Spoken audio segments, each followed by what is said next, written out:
Prior to the suspension, this Honorable House was in Standing Finance Committee. To that we shall revert.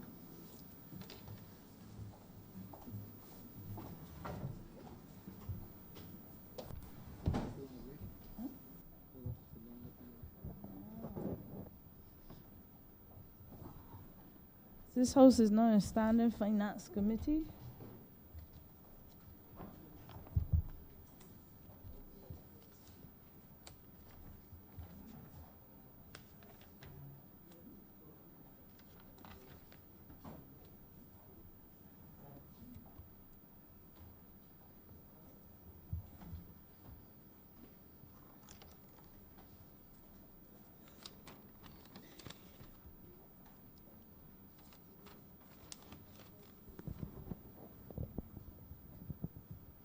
Madam Chair, at 89 Ministry of Small Business, Entrepreneurship and Commerce, $8,160,129.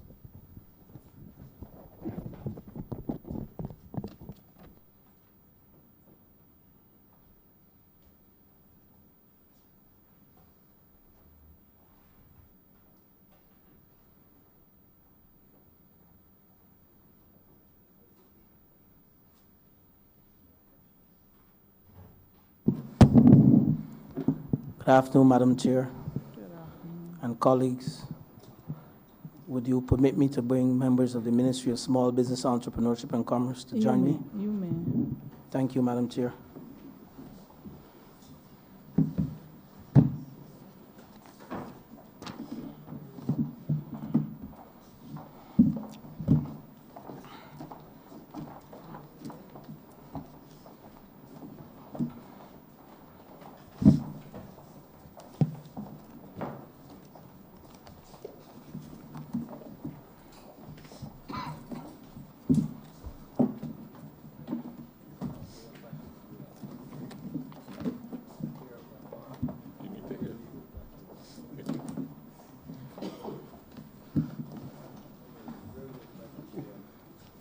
Honorable Minister, you may give your opening remarks, at the end of which I ask you to move the head. Thank you, Madam Chair. Again, a blessed good evening to my colleagues and members of the Lord Chamber. First, let me begin by introducing those persons who are here with me, close to me in the well. To my right, I have the Permanent Secretary, Mr. Esworth Reed. To my left, I have the Chief Economist, Ms. Katrina Bradshaw. Directly behind Ms. Bradshaw, I have the Acting Director of Commerce and Consumer Affairs, Mr. Bertram Johnson. To his right, I have the Senior Advisor in the Business Unit, Mr. Anderson Cumberbatch. To his right, I have the Head of the Office of Supervisory of Insolvency, Mrs. Esther Springer. Immediately behind Ms. Springer, I have Mr. Jerry Amos, General Manager of the Trust Fund Unit. Next to Mr. Amos, I have the General Manager of Fund Access, Mrs. Esther Lord Graham. Directly behind her is the Chairman of Fund Access, Mr. David Simpson. Directly behind Mr. Simpson, I have Mr. Brent Gittins, who's the Acting Director of the Cooperatives. Directly next to him, I have the Director, the CEO of Fair Trading Commission, Mrs. Sandra Seeley. And directly next to Ms. Seeley on her right is Mr. Blackman, who's the Head of Public Counsel. Thank you, Madam Chair. Madam Chair, the government recognizes the need to implement new and modern approaches to growth and development. One such approach is focused on transforming the Barbadian economy using an innovative strategy that is centered around the investment of skills, ideas, and the endeavors of Barbadians. The ultimate aim is to generate new wealth through empowering local entrepreneurs and small businesses to cultivate what we call an entrepreneurial ethos that is nationally pervasive and driven by international foresight. Madam Chair, we as a ministry recognize that there is a need to provide significant access to capital for small businesses and entrepreneurs. This government, in its manifesto, pledged to indeed create wealth from the bottom up in this country. And I spoke to the entrepreneurial ethos, indeed, that we intend to build out for ordinary Barbadians, so that ordinary Barbadians and businesses within the micro, small, and medium enterprise sector get their fair share of wealth creation. Also, Madam Chair, critical to this sector, critical to this country and to the region.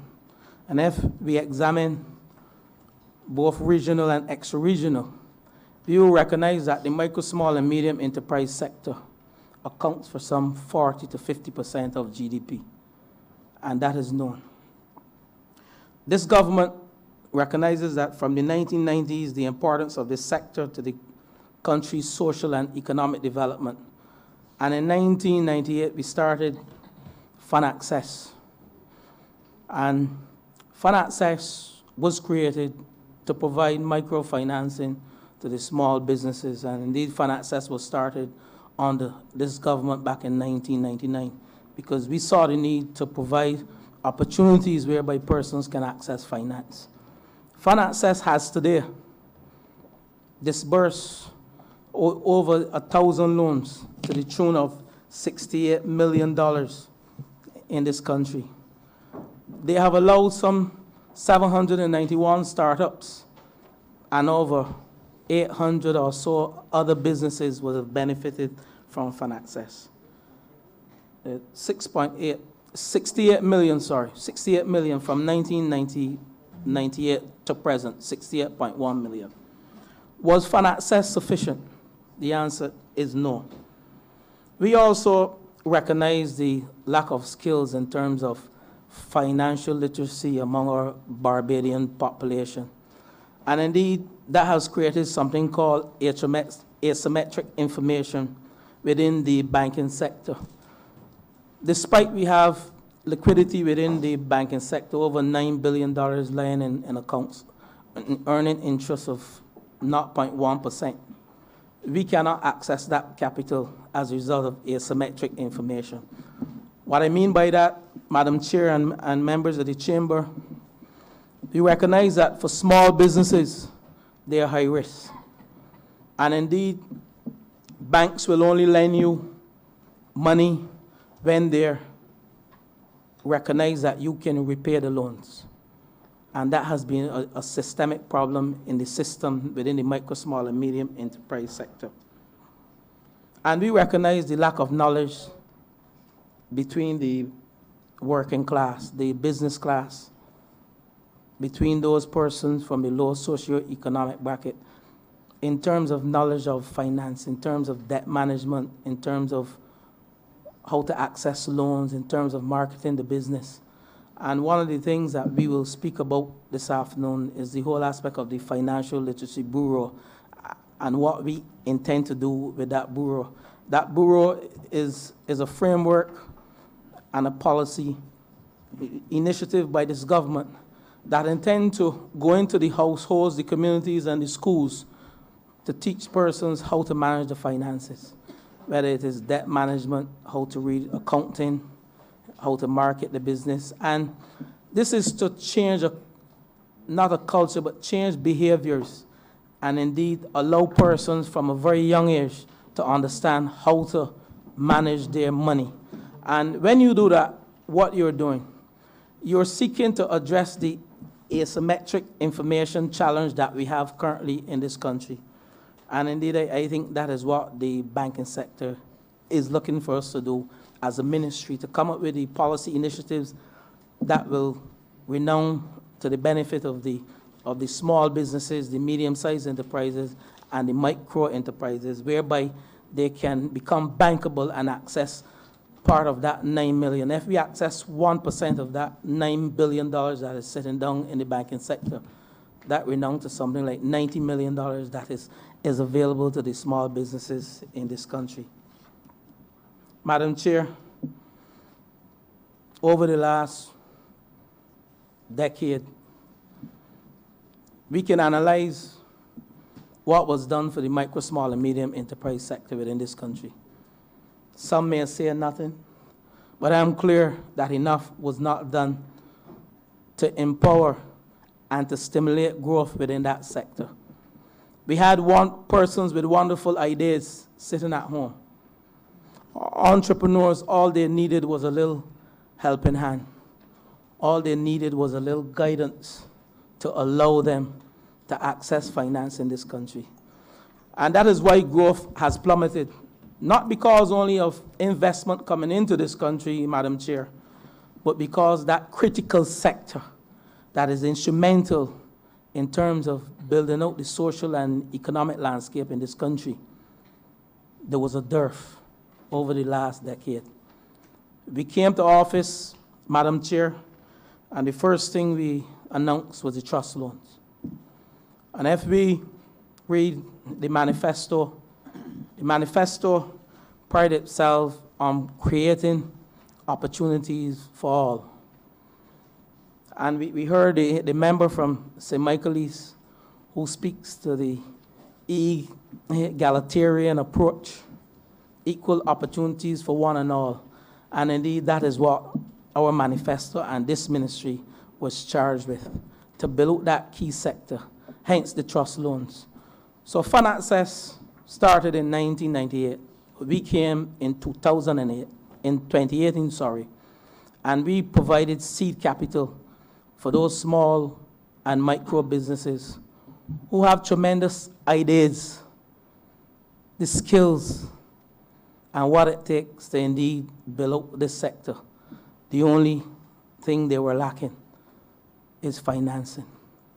And Madam Chair, that was done by this administration. And at the 4th of November in 2018, that's some 6 months after we came to office, we launched the trust fund to provide seed capital of up to $5,000 to these micro and small businesses.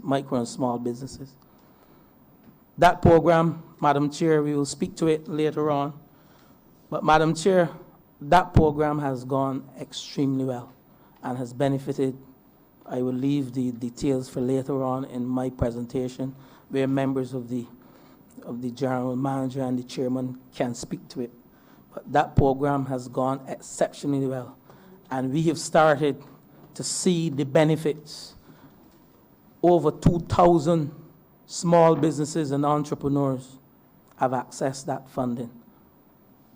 And Madam Chair, we recognize that people with disabilities are indeed persons who can carry on businesses, and they too were not left out. We recognize that the young, they were included, of course, they were not left out. Thank you, member for St. Thomas. We recognize that there was a need to start most of our education within the school system. And Madam Chair, the Financial Literacy Bureau, that is a policy initiative that will be rolled out in the year 2020, 2021 will be started in the schools, whereby the young ones will have access to how to manage their money. Madam Chair, we have also recognized, and I say this figuratively, and I often say to my members, you cannot reach the world through paper. And why I'm saying that, because by the time you try to reach the world through paper as a business, some innovation has already taken place, whether it's in China, it's in the Silicon Valley within the United States, and you're left behind.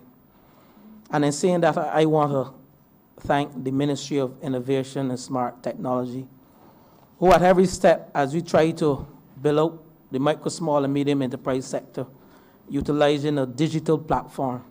They have walked the walk with us and talked the talk. And I want to congratulate that ministry.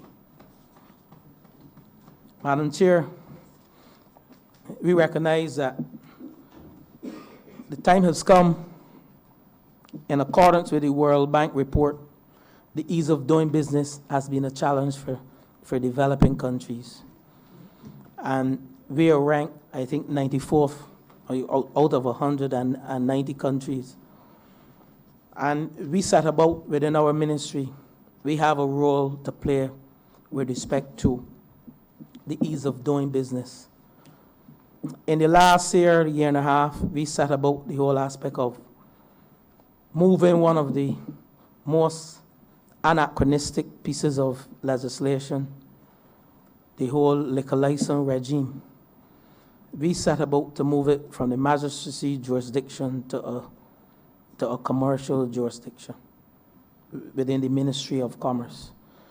Because what is the sale of liquor? It's commerce. And we recognize, Madam Chair, when we did our mapping, and again, thanks to the Ministry of Innovation and Smart Technology, we had over 1,000 liquor licenses sitting, waiting for approval. Over 1,000. What that speaks to? A number of small shops, people who depend on selling liquor to earn a living, to send school their children. They were held up in the system, anachronistic system, outdated system of liquor licensing in this country. And I'm proud to say that the team within the Ministry of Small Business, Entrepreneurship and Commerce, we have reached the stage that we are now with CPC, the Chief Parliamentary Council, where that piece of legislation is just sitting, waiting, well, not sitting, but waiting for the approval from the Attorney General. And I want to thank the stakeholders who participated in the stakeholder consultation. We had some 3 series where we went to the public and we look at the key stakeholders within the system, and we presented our legislation, and indeed the feedback was wonderful, to the point that we used most of the feedback to come up with modern day legislation so that we can draft the new Liquor License Act with an effort to repeal the old Liquor License Act that we consider anachronistic. Madam Chair,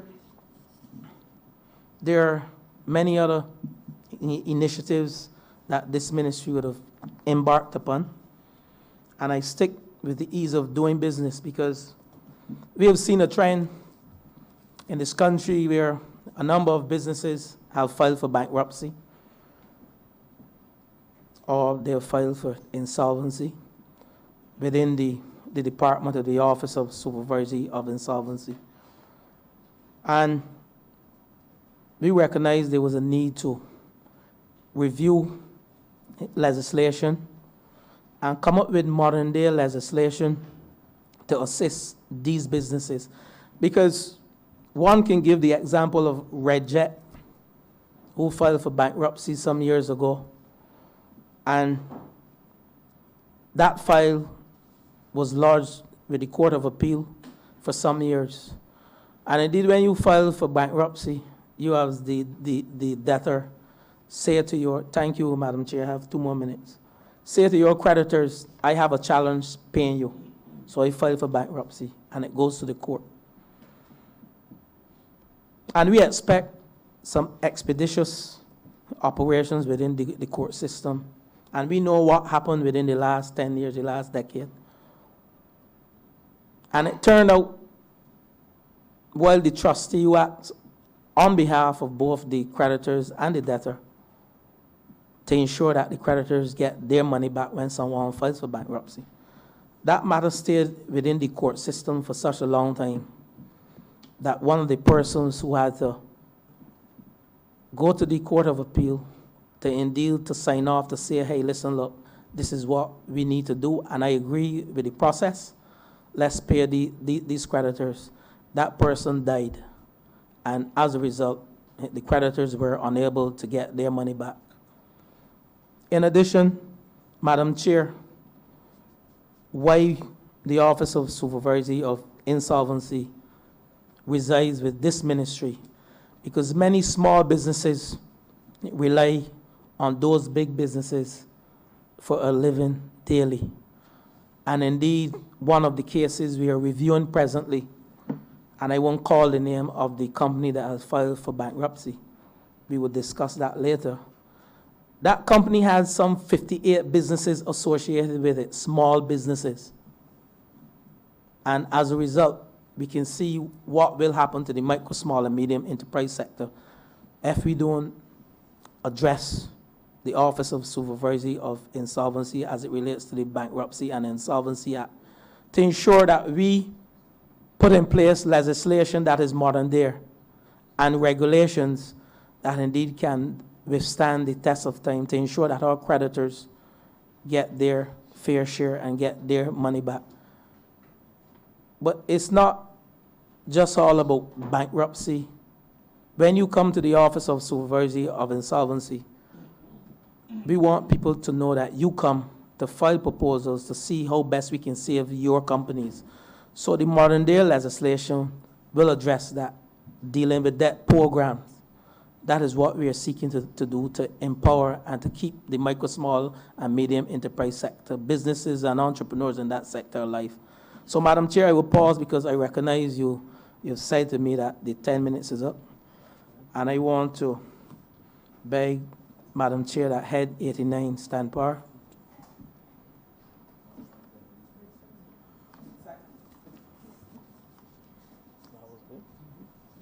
Honorable Leader of the Opposition, your remarks.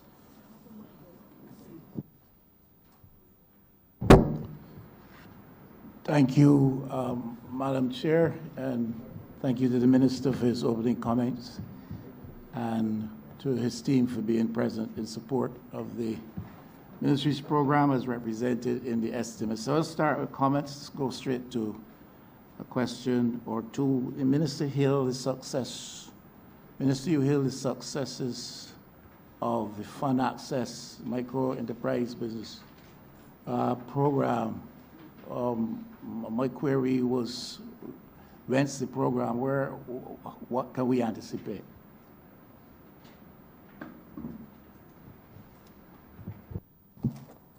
Madam Chair, could you ask the member for St. Michael West Could to you repeat? repeat it, I please? didn't hear him because I think. I was wondering what the future of the Fund Access Program, of which you hailed successes. Thank you, member for St. Michael West. Through you, Madam Chair. And I will repeat the success thus far for Fund Access and where we are going with Fund Access. And when I'm finished, I will ask the General Manager for Fund Access to take the seat to my left to further, so you can to further explain the role Fund Access plays. Fund Access, I said, started in January 1998 because the government at the time, our government, the member of St. Michael West was part of it, recognized the need to build out the micro enterprise sector. And indeed, Fund Access caters to loans from a range of 10,000 up to 150,000. And to date, I said 1,648 clients, businesses and entrepreneurs would have been empowered through Fund Access. And 791 were new businesses, while 857 were expansions. Madam Chair, when we look into the estimates, the member for St. Michael West probably, he hasn't seen any funding allocated to Fund Access. Fund Access presently is in discussion with the European Investment Bank for funding. And in addition to that, Fund Access will be funded from the dividends from the credit fund. So I'm not sure whether that is where the member for St. Michael West is going. But in addition, as a proof for this period, we have some 139 additional loans and 273 refinance loans. And 2,477 jobs have been created through Fund Access in this country. 2,477 jobs have been created through Fund Access in this country. But I want to say to the chamber that recently, Just The be TAP reminded that program- the answer is 3 minutes, regardless of who talks.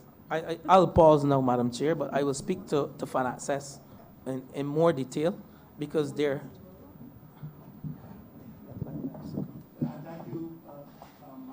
Thank you, Madam Chair, and thank you, Minister. And that is really the reason for my query. Thank you. Because without the successes, and I don't question that, then I don't see any provision in the estimates, and no explanation is advanced.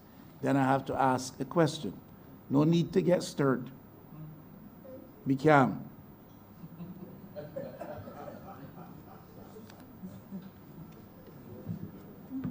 I don't need further, I heard the explanation given. In due course, we have time to scrutinize that further. Take it easy, Minister. The trust loans program also hails a success in your initial comments. And I believe in the philosophy behind the program. I don't know with any certainty as to implementation, but I do support the philosophy behind the program. One thing I would want to query, if the information is available, is with respect to the level of repayment defaults under the trust loans program, and what the ministry is doing about that, if it considers it to be a problem. Thank you, Member for St. Michael West again. And we started Fund Access, I mentioned to you, we launched on November the 5th, 2018. And I'll give some brief statistics and then answer your question, because I think we have to tell the full story. And indeed, sometimes when you answer the question directly, you don't tell the full story. Fund Access, the trust loans started, I said, in November 4th. We have trained some 1,480 clients thus far in management, financial literacy, customer service, and marketing. Madam Chair, I would want to blow the government's trumpet at this stage. We provided seed capital to small businesses throughout this country, the entire length and breadth of this country. We never prioritized by constituency, because we said once persons had legitimate businesses, then we would provide the seed capital to them. To date, as at the end of February, Madam Chair, Member for St. Michael West, we have disbursed some 2,947 loans to businesses in this country. And I will go further, not to push at you, Member for St. Michael West, but within the first 10 loans disbursed, we had 2 persons from St. Michael West. We have disbursed to 1,500 females and 1,400 males thus far, with a loan value of $13.3 million.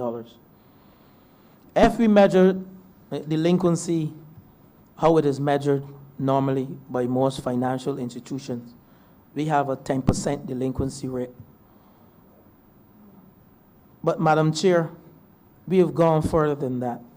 We want to measure delinquency, and I would let the general manager speak.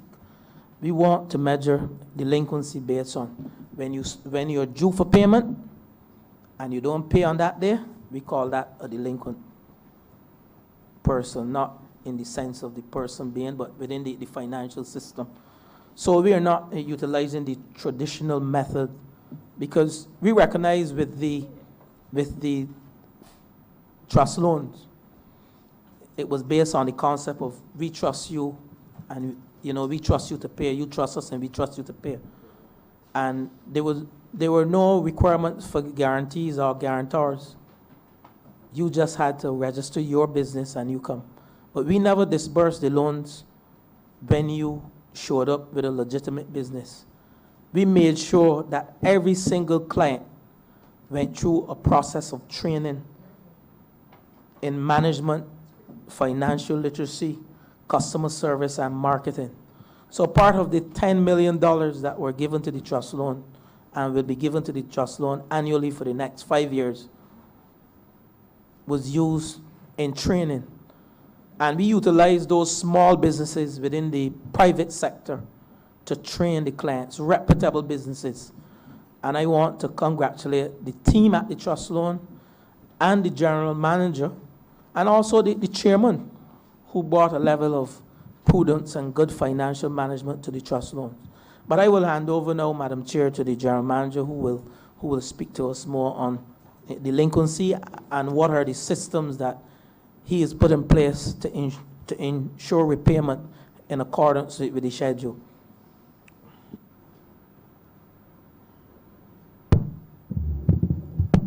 Good afternoon, Madam Chair.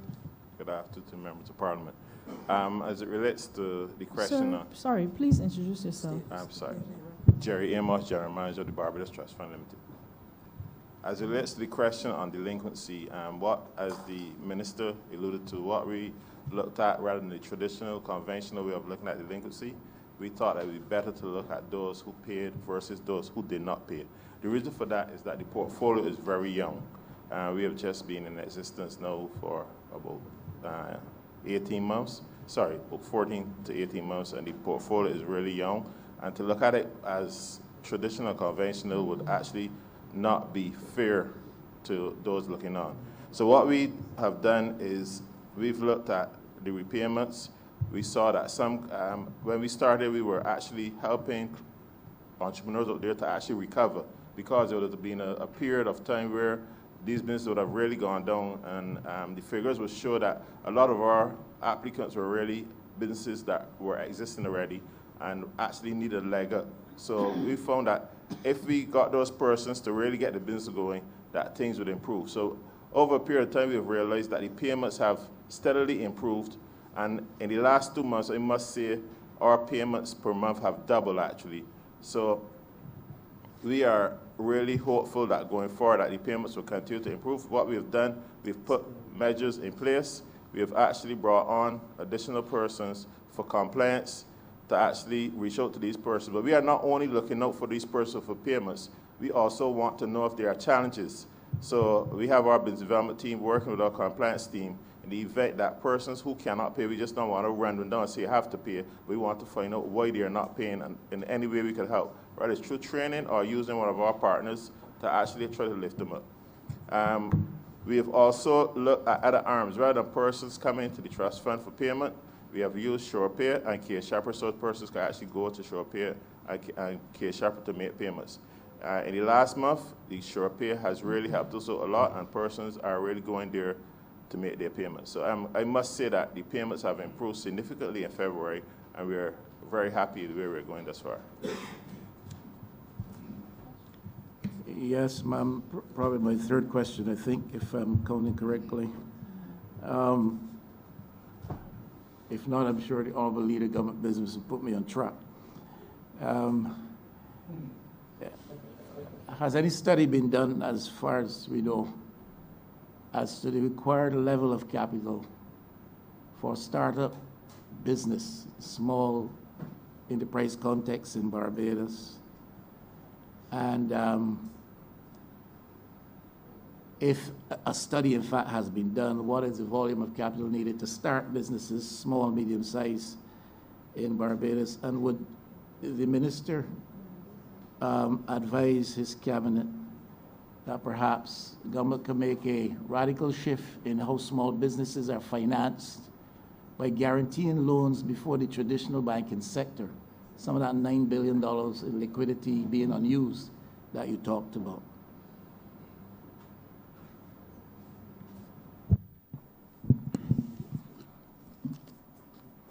Member for St. Michael West, we recognize that, and we classify businesses according to, like I said, micro enterprises, small enterprises, and medium. And I will go into a little detail. The micro, less than 5 employees. and annual sales of $500,000 Barbados dollars. And we're looking at investment of $100,000. The small enterprises, less than 30 employees, annual sales of less than $3 million, and investment of $1 million.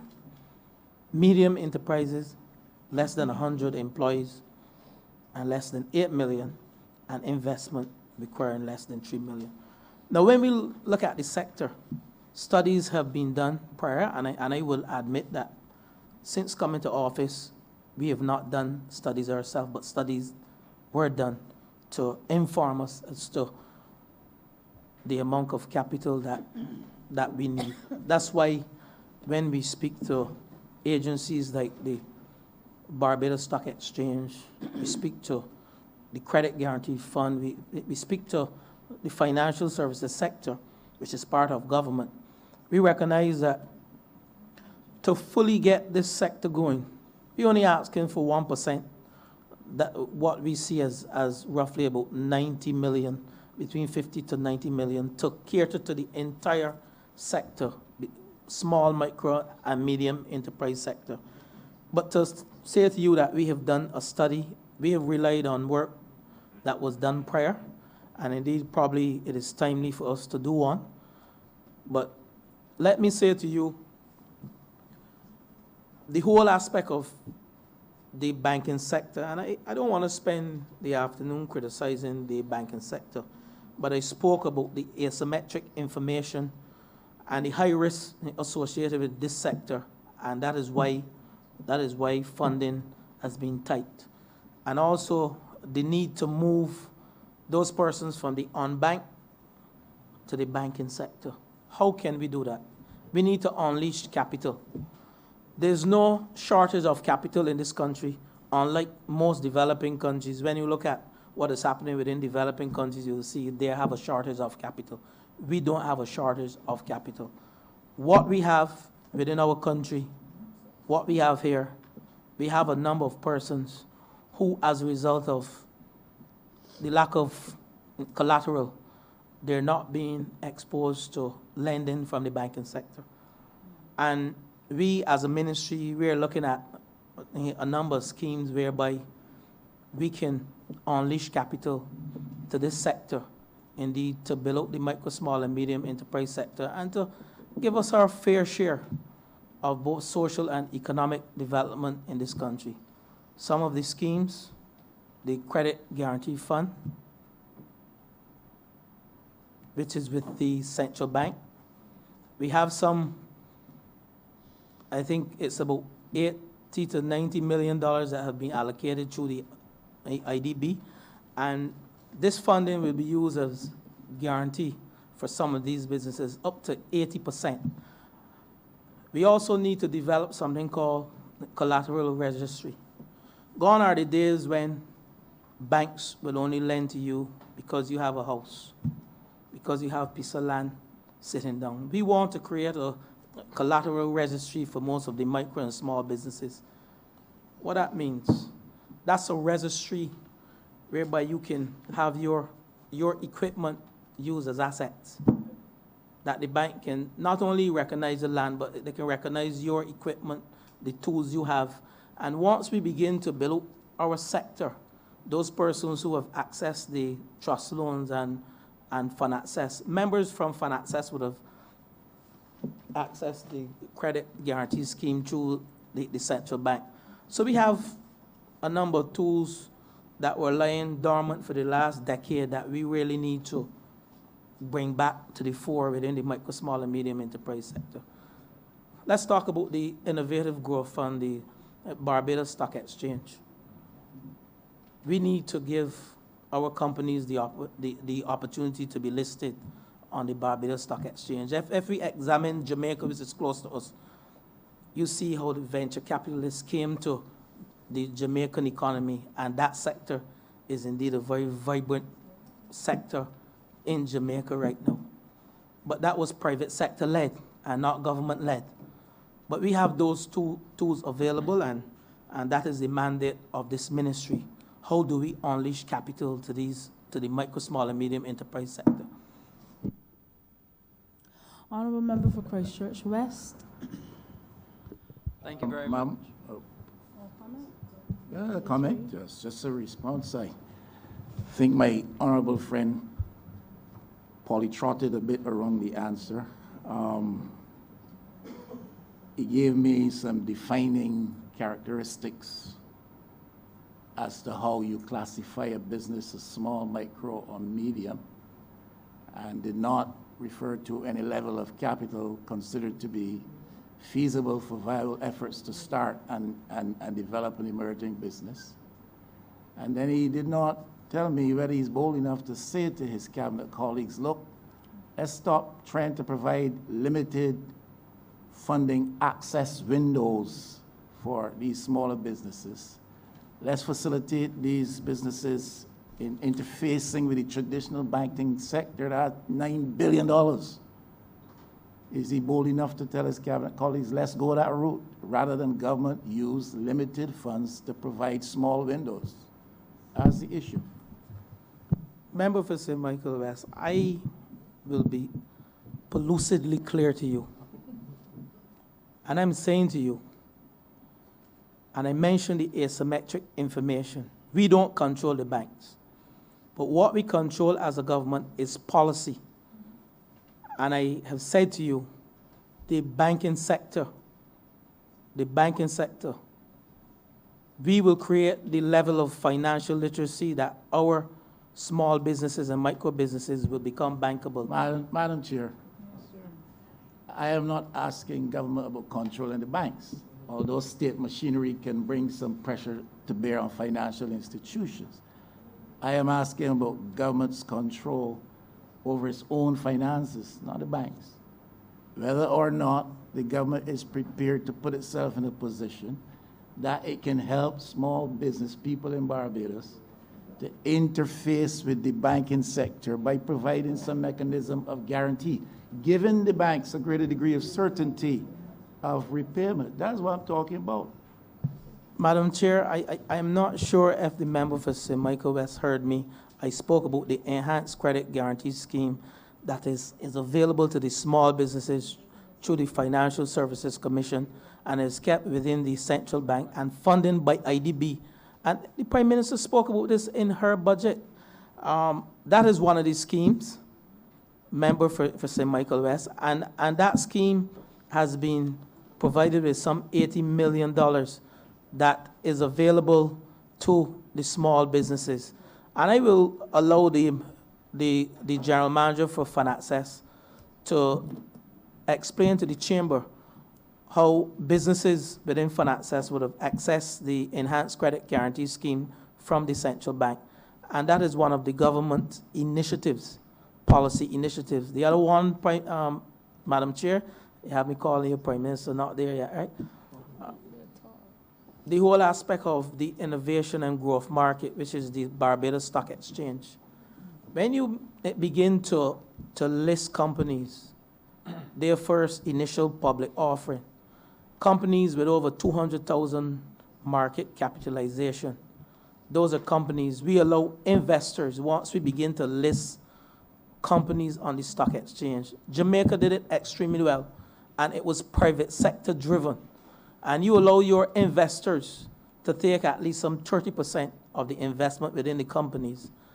That is indeed one of the initiatives I have listed two that we are looking at as a government. But let me allow the General Manager of FinAccess to give some more details as to how many businesses thus far would have accessed the Enhanced Credit Guarantee Scheme by the government. And that is one of the schemes that the member for St. Michael West is asking about. We believe in creating the enabling environment for our businesses. We believe in creating the enabling environment for our businesses. We don't expect under the program that our government can take up $100 million to put into the micro, small, and medium enterprise sector. But we expect that the policy initiatives will grow this sector. And I will now hand over to the member, the General Manager for FinAccess, who will give us some of the details in terms of how to access the Enhanced Credit Guarantee Scheme through the central bank.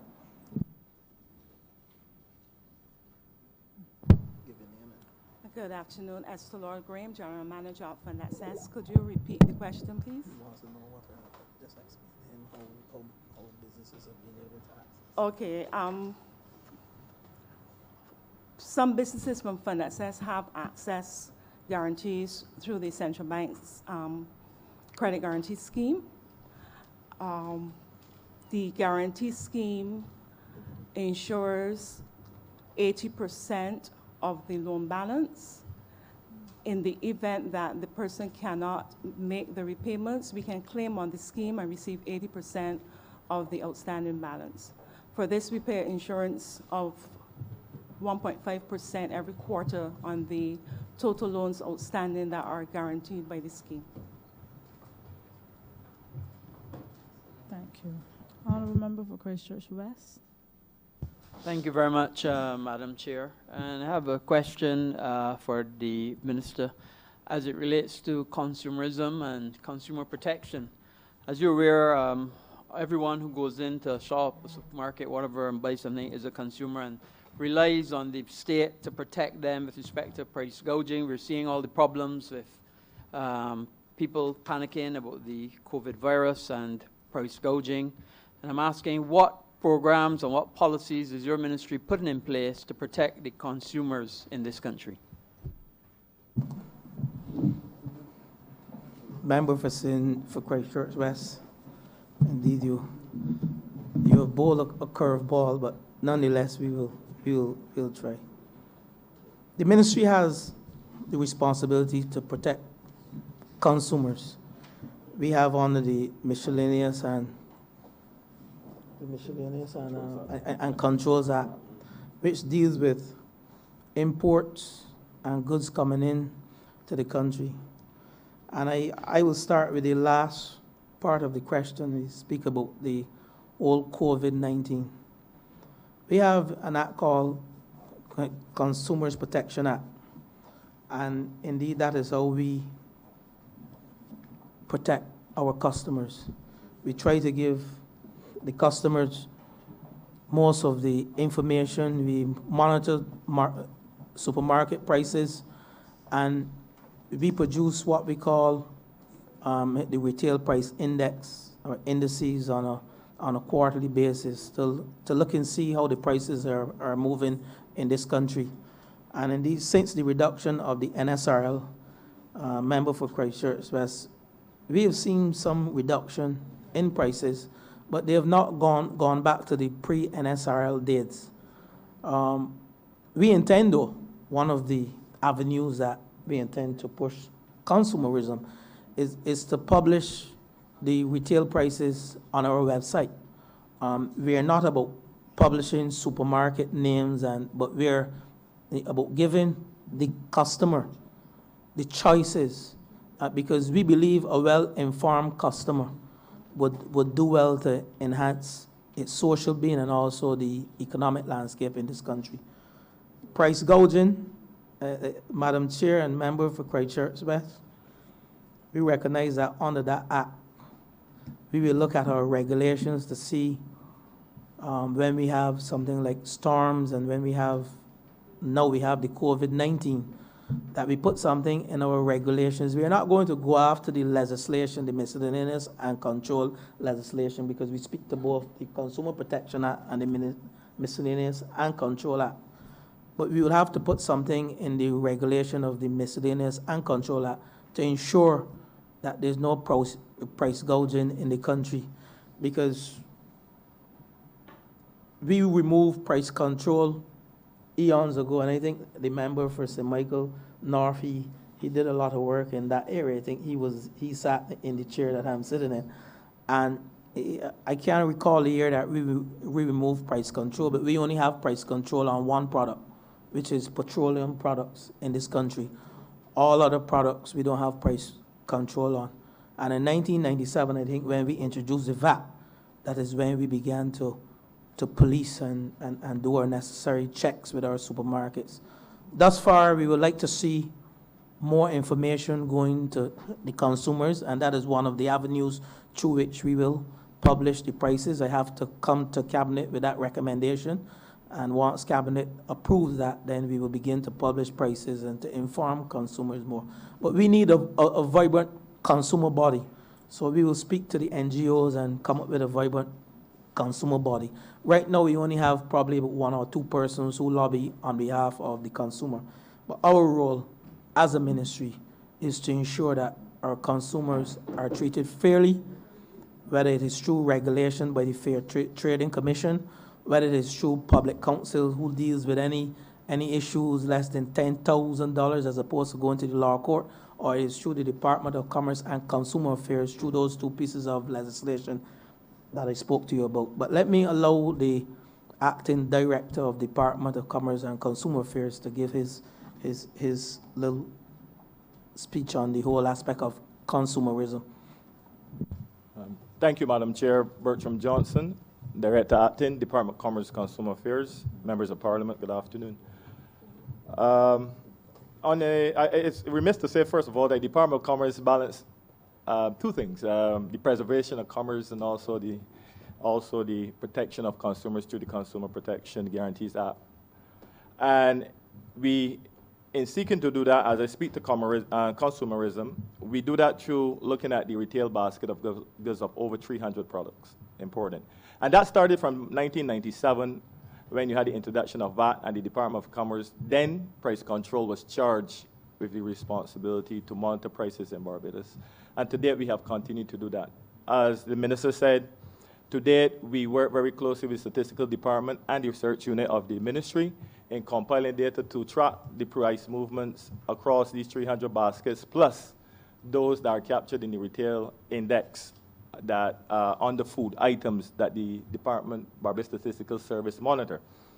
What I can say today in terms of substance, after the removal of the NRSL, we did some research and we realized that after removal of the NRSL in 2018, we saw some reduction in the price movement of goods. And we continue to track and monitor those movements. I want to say today that the department has again worked with the Stats Department, and I can give you concrete figures when we look at the retail index across about 11 categories, and those being bread and cereal, meat, fish and seafood, milk and cheese, the oils and fat, fruits, vegetables, food products, coffee, mineral waters. What we saw was that prices in general, if you compare December 2018 to December 2019, we saw a moderation of prices amongst most categories. The ones that we saw vast increases were in the areas of fish and seafood. We saw some in fruits and also in vegetables. And there are some exogenous, I don't mean to use economic terms, but there's some exogenous and endogenous factors that contributed to that. And those endogenous ones were, for example, we had the introduction of moving certain items out of zero-rated to exempted. And I think that was akin to government's policy, particularly in the fruits and vegetable sector, to see more local fruits being produced in Barbados. So you can really say that the policy intent will work, because the increases that you will see would work akin to the feed program of Ministry of Agriculture, which is now pushing for more local production of food and vegetables. And even with the Convey COVID-19, this is also an initiative that would support that. On the exogenous factors, those things that are outside of our control, particularly in the fish and seafood sector, we saw that, for example, the global demand for salmon and tuna, those prices rose tremendously during 2019, and that feed-through effect would have came into the economy. And so forth, we saw increases in things like yellowfish tuna and so forth. You see spikes in those processes. In terms of vegetables, for example, if you are householders, you know, for example, celery and broccoli, we saw particularly sometimes 65% increase in prices globally on those, and those feed-through effects would have affected the retail price index for vegetables.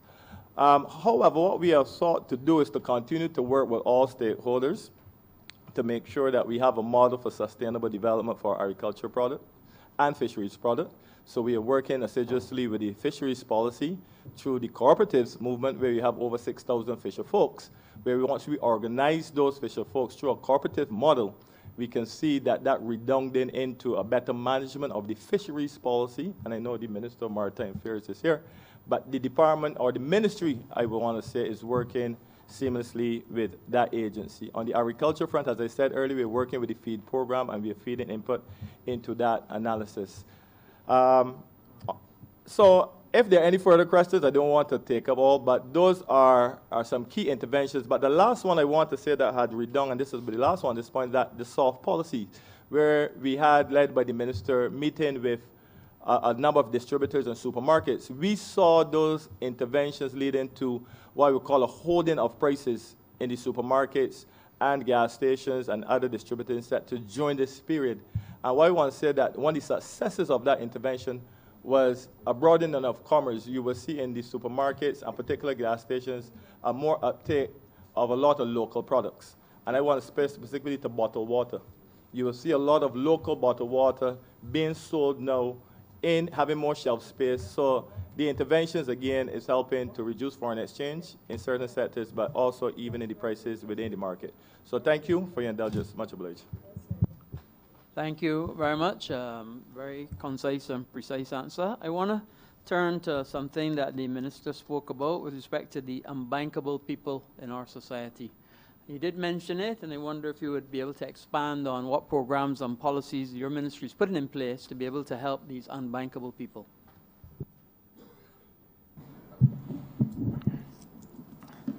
Thank you again, the member for Christchurch West. You're bowling some curveballs at me. Let me take you back to something that occurred in Kenya in 2007. The Kenyan government had immense poverty within Kenya, and in 2007, the Kenyan government partnered with one of the largest telecom giants in the world, it's Safaricom, to launch something by the name of M-Pesa, which is a digital money payment system. This was in 2007. And what that did for Kenya, reduced poverty within Kenya. And we can research it as I speak. Those who are listening can go on and Google Kenyan M-Pesa. And persons were able to pay with taxis, pay for taxi rides, taxi fare using their telephones as a result of the breakthrough with Safaricom and the Kenyan government. We're at a stage where we recognize the importance of digitizing, and as a result, the formation of the Ministry of Innovation and Smart Technology. We have to come up with payment solutions that are non-cash. What that does for most of these small businesses, like Kenya, those persons who never had a credit rating, and I will get back to the trust loan with that, those persons were able to use their telephones based on the money payment system and pay for items, pay for services, pay for goods. And that is one of the revolutionary small business initiatives within the African country. And we recognize here as a small developing country, we have to push and digitize payment. That will enhance credit rating for those unbankable persons, because you will be paying with your card for services, and indeed, with your phone, with your card for services. And you move from the unbanked stage when you create that credit profile to the bankable stage. In addition, Madam Chair, the role of the trust loan is to do just that for our people. If we extrapolate that after 1 year, we have some 4,000 persons, we only spoke about the 2,964, let me say 3,000 persons after 1 year who have passed through the trust loans. Let's extrapolate that to the next 3 years or the next 5 years, because to the next 8 years when we are in office, you will see how much persons we can empower in terms of enhancing their credit rating. So the asymmetric information that I spoke about earlier and the high risk associated with the micro and small businesses and the entrepreneurs would be a thing of the past. Some may mention the whole 2% foreign exchange. I will go there because the honorable member for St. Michael West, I know he might come back to raise that as an issue, as a concern. But we came to office, and I have here the chairman of the trust loans who can speak to that, clearer than I can. But we came to office and we found that persons are saying that small businesses have been disadvantaged.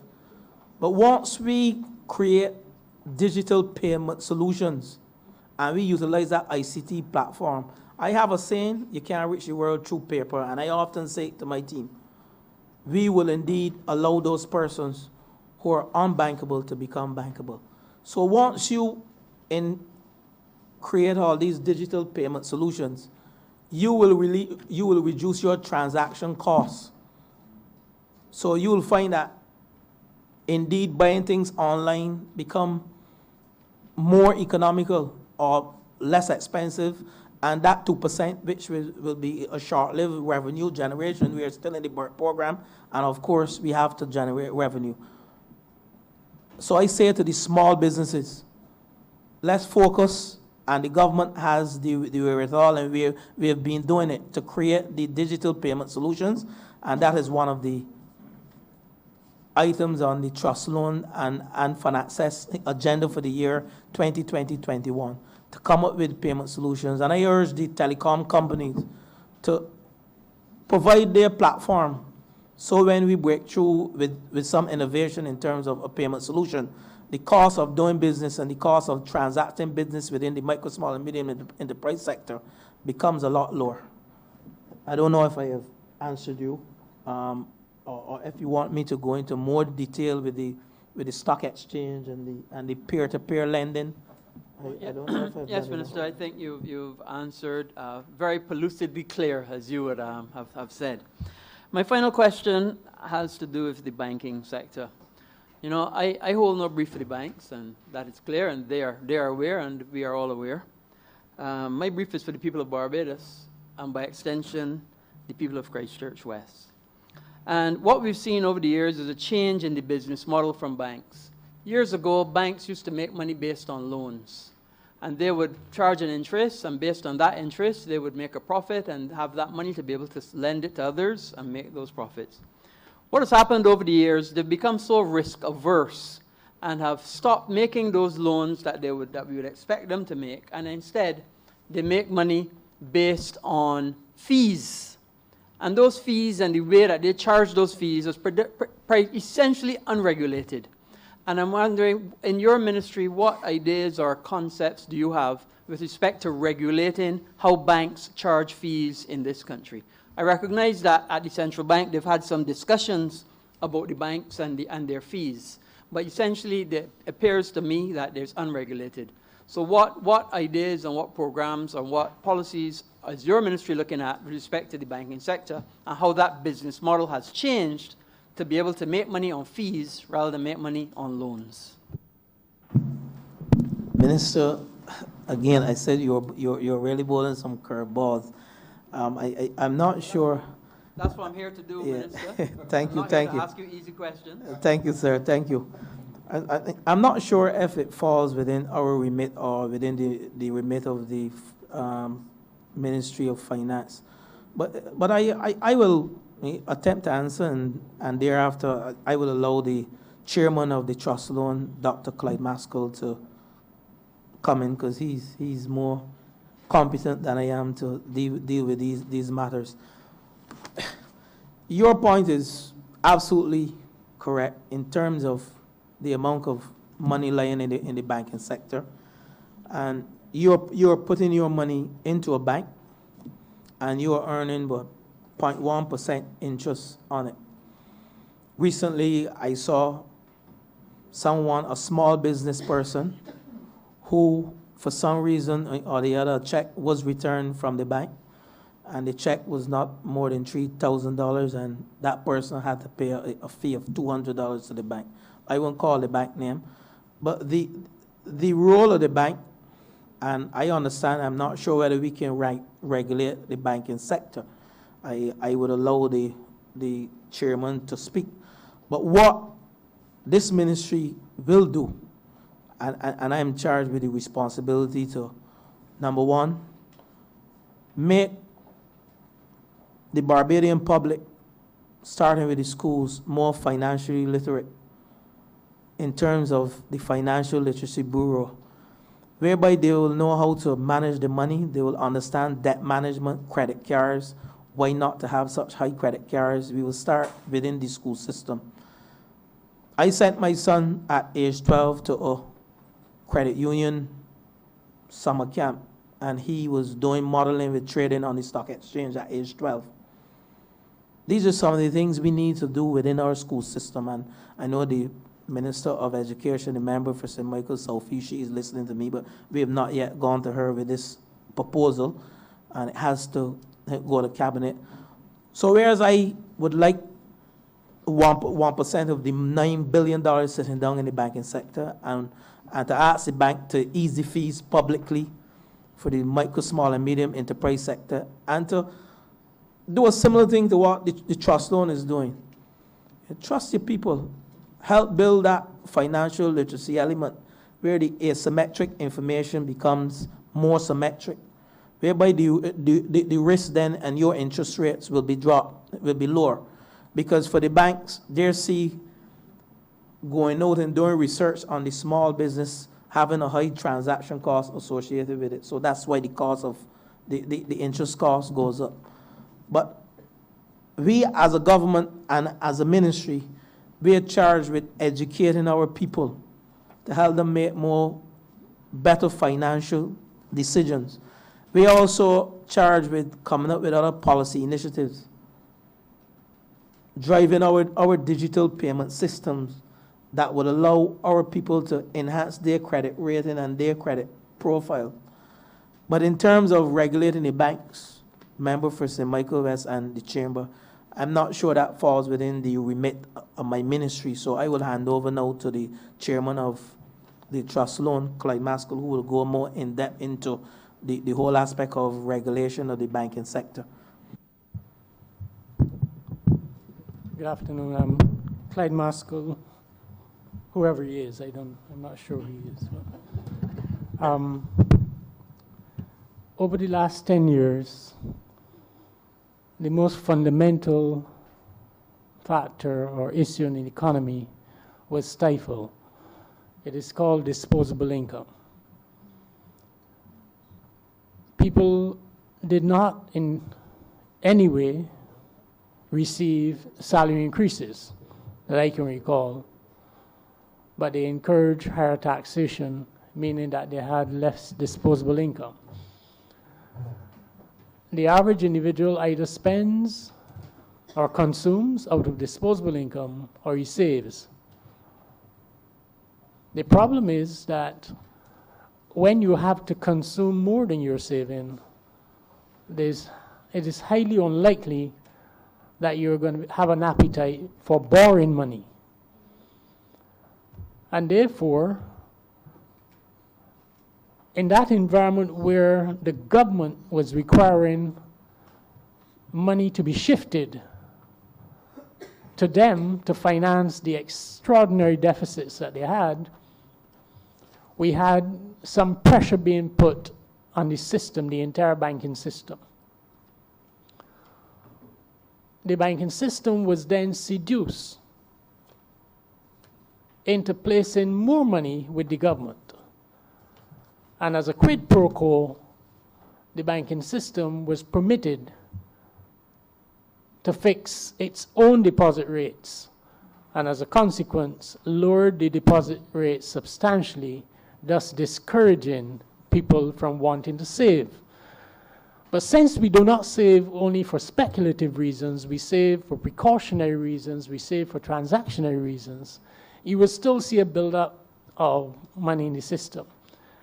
As a result of people not borrowing because of the circumstances, the banks found other ways to make money, and they went the route of transaction costs. Every little thing you did in the banking system, you then paid. Overall, therefore, we had a situation in which the member for Christchurch West is right.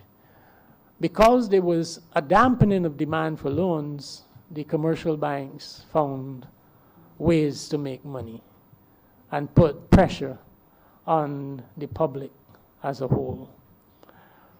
In this environment, though, we're not about doing excessive things in order to regulate, because you end up not getting what you want from an economic system when you over-regulate the system. Consequentially, we are in a position, therefore, where we have to look, and I think recently we heard the governor of the central bank delivering a speech on how they need to address these additional costs being put on depositors in the commercial banks. And I think we need to allow this to play out. The other thing, though, that is interesting is that at this stage, the government itself is not requiring to borrow from commercial banks or any other institutions the way it did before. And herein lies the opportunity for us as a country then to make available, when the time comes, resources to those disadvantaged. But having said that, this administration has now added the trust loans, but prior to that, there was fund access, and along with that, there was the Enterprise Growth Fund. So in 3 different institutions, the government has played its part to deal with the whole question of the imperfections in the system, where you're not guaranteed a loan, even if you qualify for it. And we have, therefore, to be careful in believing that we can then decide to force the hand of the commercial banks in this country. However, it is fair to say that the government, having gone the route that has gone in offering all kinds of Barbadians access to finance, whether it is $5,000 or less at the trust fund, or $150,000 or less at trust, at fund access, or more than $150,000 at the Enterprise Growth Fund, that the government itself has played a major role in making such funds available. So there's no need for excessive regulation at this stage. There's need now for us to make sure that an environment is created that creates the kind of growth that we need in this country. And that will come, and I can swear on that, by June to January of this year, because there has to be a transfer of income to the lower end of the economy, and that is best done in a sustainable way through growth and through job creation. Other than that, there's no one in the hearing of my voice, or no one looking at me, who could deny that the transformation that has occurred in 20 months is as close to a miracle, a financial, economic miracle, as you could have anticipated in this country.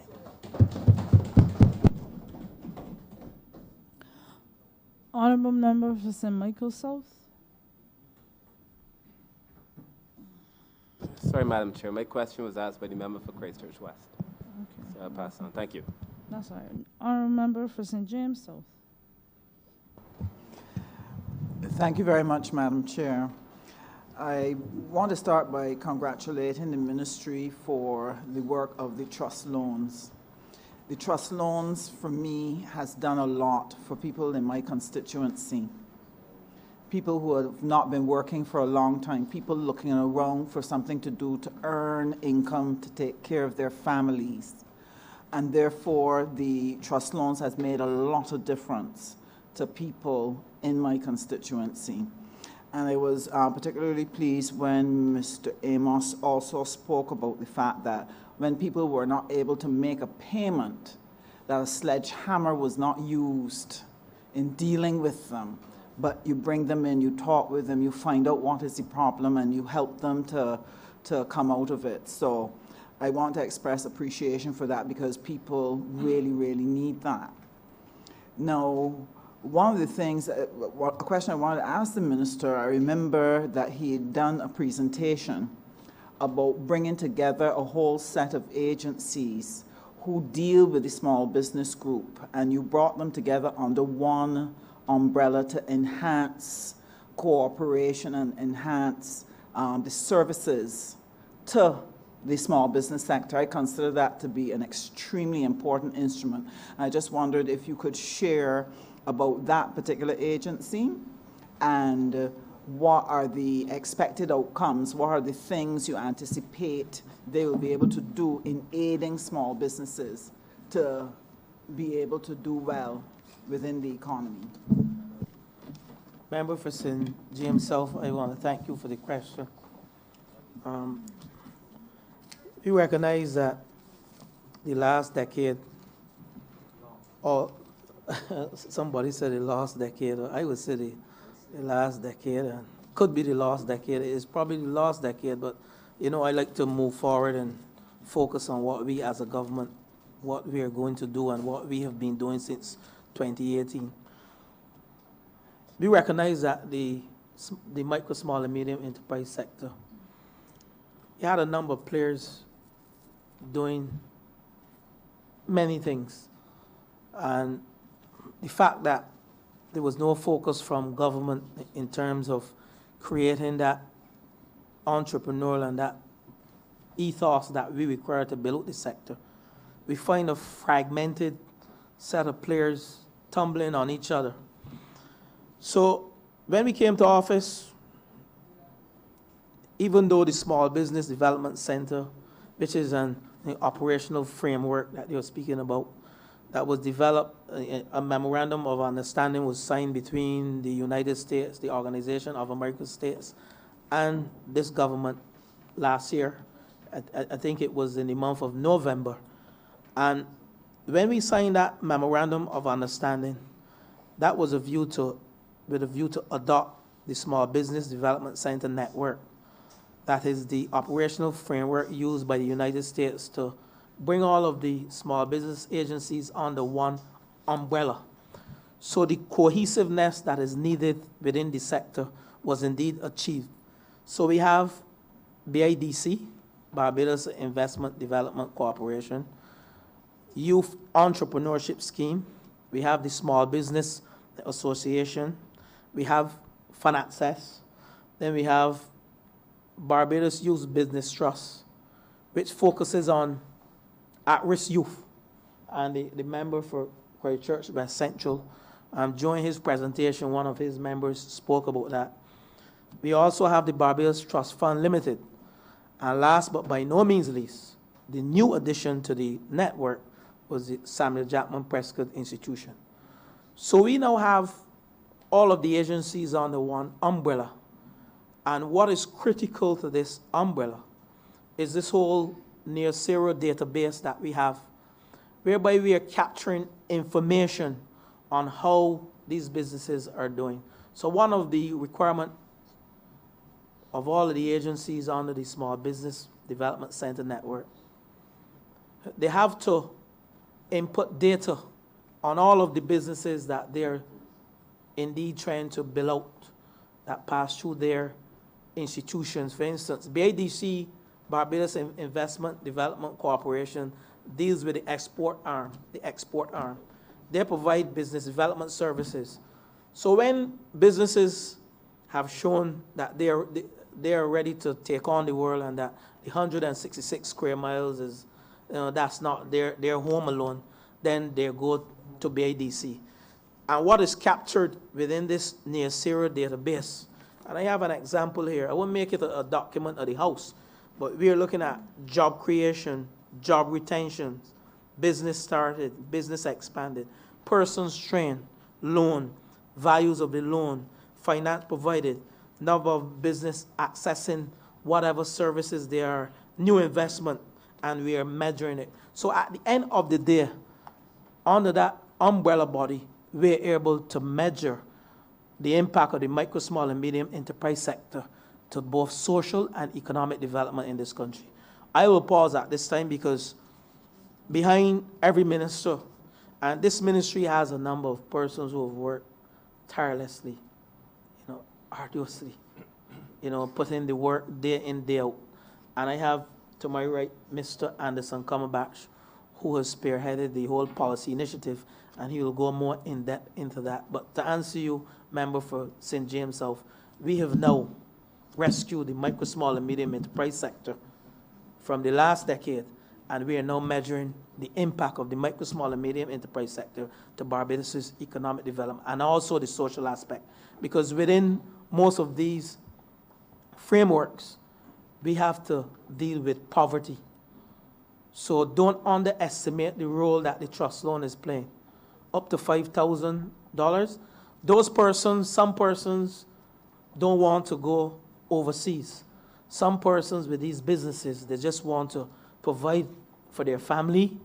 They wanted to make sure that they have their rightful place in Barbados' economic and social development. So over to Mr. Anderson Cummins, who's the business advisor, Anderson Cumberbatch, sorry, who's the business advisor within the ministry. Good afternoon, Madam Chair and members of Parliament. As the Minister said, my name is Anderson Cumberbatch, and I'm the Chief Business Development Advisor. With respect to the Small Business Development Center, it's basically a model that was adopted from the U.S. It's the way how the U.S. do small business development, and it has been adapted to the Barbados scenario.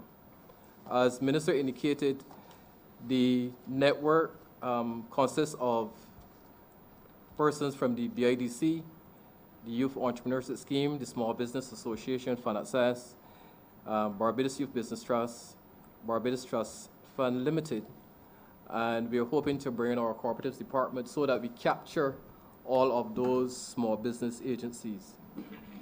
In relation to what the model seeks to do, the model is really a collaborative model where we are having the government working with the private sector and academia to help small businesses in Barbados. So the university plays a critical role in this model. Basically, if we're going to build out the sector, we have to have empirical data. We have to have research capacity and capability. And therefore, the university, along with the Summer Jumper Prescott Institute, will be playing a critical role in this model.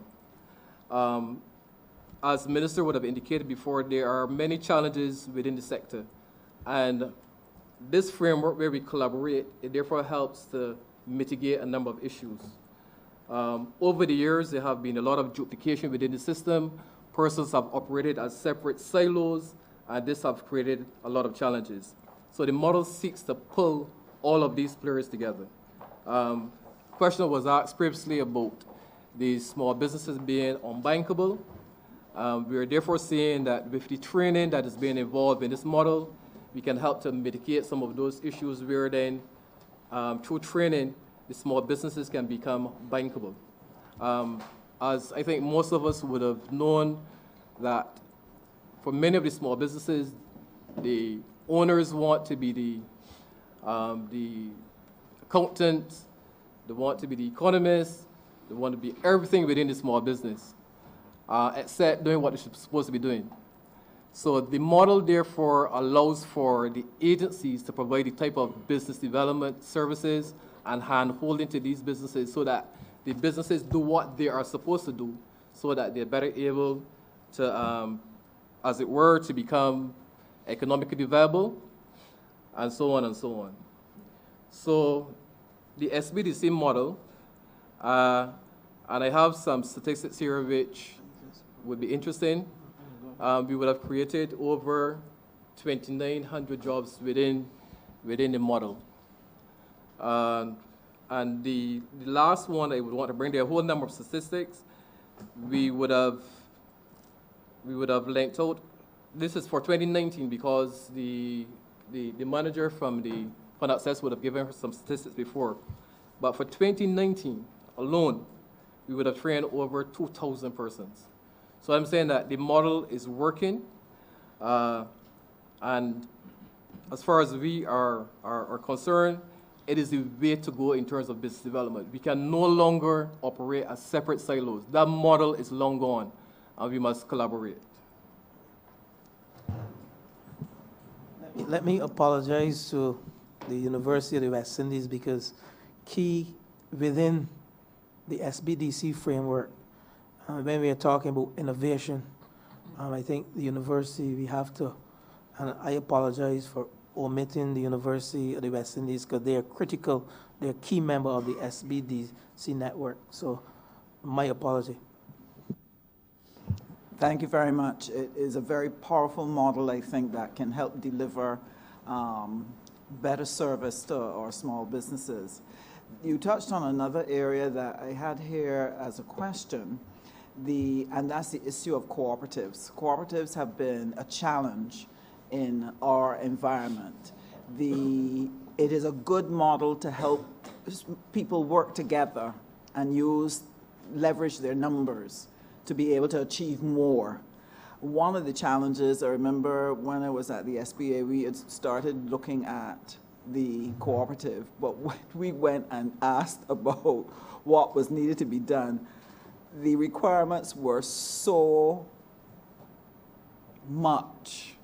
We felt a little overwhelmed by it. I don't know if since then there have been changes to the cooperative model or if there have been for example, additional supports may be put in place that makes it easier for people to sort of work together in cooperatives so that we can build some scale and grow our businesses. Thank you, Member for St. James South. Madam Chair, when I speak to the cooperatives, I get goose pimples. And if you would allow me to a few minutes to get into the role of the cooperatives. Member for Christchurch East. I grew up in a rural village called Ellerton St. George. My grandfather was the co-founder of the credit union movement in Ellerton St. George. And I recall him with, some say 13 children, I say 12. And he was able to put bread on the table for his children. Some migrated to the U.S. to earn a living, and they raised other children, who then turn around and raise other children. So I'm speaking about intergenerational, not wealth when it comes to the Sutherland family, but intergenerational existence. You speak to wealth when it comes to other families. We are a poor Bajan family from a rural village. And I recall as a little boy walking with him to the primary school in the Almina Amy block, which is now Ellerton Primary School, and carrying those books. But I'm saying that to say that the role of the cooperatives give the average man, the working class families, a hand up. The ability to save money and to put food on their table. Again, we are back to the days because we have lost a decade and some years. And since we came to office, as a government, we have formed some 6 cooperatives. We are not talking about the financial cooperatives, which is the credit union movement, because we have separated the financial to the non-financial. I'm speaking to the non-financial, which are the Barbados Association of Courts Owners, the Ross University. And if you research the Ross University, when we came to office, we recognized, and the Minister of Education, Member for St. Michael Southeast, is shaking her head. Because we took the average man, those persons who were driving a bus, some didn't own a bus, and they were able to come together. Some 30-odd coach owners, they became coach owners, and that has generated within this country some $3.3 million annually, US I'm talking about, all right? So we have pushed cooperative movement because we recognize that individuals must be able to work together to pool the resources and achieve economies of scale. we didn't stop there. Recently, we formed cooperatives of Artisans and Builders Association, and that was formed at the end of 2019. These builders, in our manifesto, we articulated as a government, and we continue to promulgate that these small contractors must have their fair share of work in this country. So that procurement now, 25% or anything under 200,000 must go to these guys. But individually, these guys can be classified as unbankable. But when they pool their resources together, then they can leverage their assets to become bankable. And this is a model that this government has pushed. Recently, the United Transporters Cooperative Society Limited, we believe in enfranchising and empowering our working class people. The transport board workers, the bus drivers, again, 30-something bus drivers came to our ministry, thanks to the member for St. Michael West, for Christchurch West, and the member for St. Lucie. We work closely as two ministries, interministerial collaboration, to ensure that that cooperative was formed. And there's no greater model than the cooperative model to ensure empowerment and enfranchisement of our working class people. And today, those coach owners, we didn't only form the cooperative, but we provided funding to the tune of $2.5 million through Fund Access for those bus drivers to access the funding. And I want to thank the Barbados Workers Union, because we work with the union to make sure the Transport Board, the union, Fund Access, and the main ministry, we work together to make sure that the enfranchisement model that we spoke about in our manifesto became a reality. And today, I can say that we have disbursed more than 50% of those average working class people like myself, black people in this country, who believe and who know that the time has come for them to take their rightful place in the economic landscape of this country. And we have empowered them by providing loans and by the formation of a cooperative. So I can go on further, Madam Chair, and when I speak to cooperative, I get passionate, because that is how I was financed through university and through secondary school, from a cooperative. We also formed the Cooperative Society Investment Fund, so that these cooperatives, they have a place to go to access funding. And that fund was formed registered in August 2018. So when you sit and look at this government's track record in trying to build the micro, small, and medium enterprise sector, I don't think no other government since slavery can compare with what we have done as a government to build this key sector. I thank you.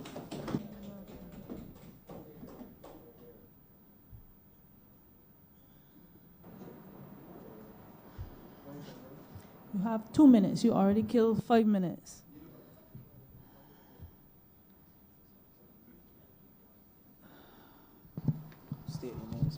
Brent Gittins, Registrar of Cooperatives, Madam Chair, and other members of Parliament.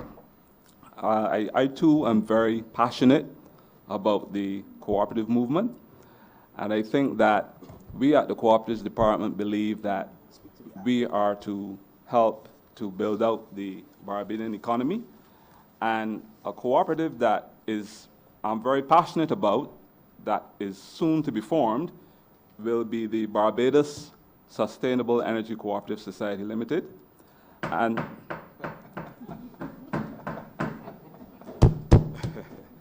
this cooperative is a cooperative that will enfranchise Barbadians and give them local ownership and participation in the renewable energy sector.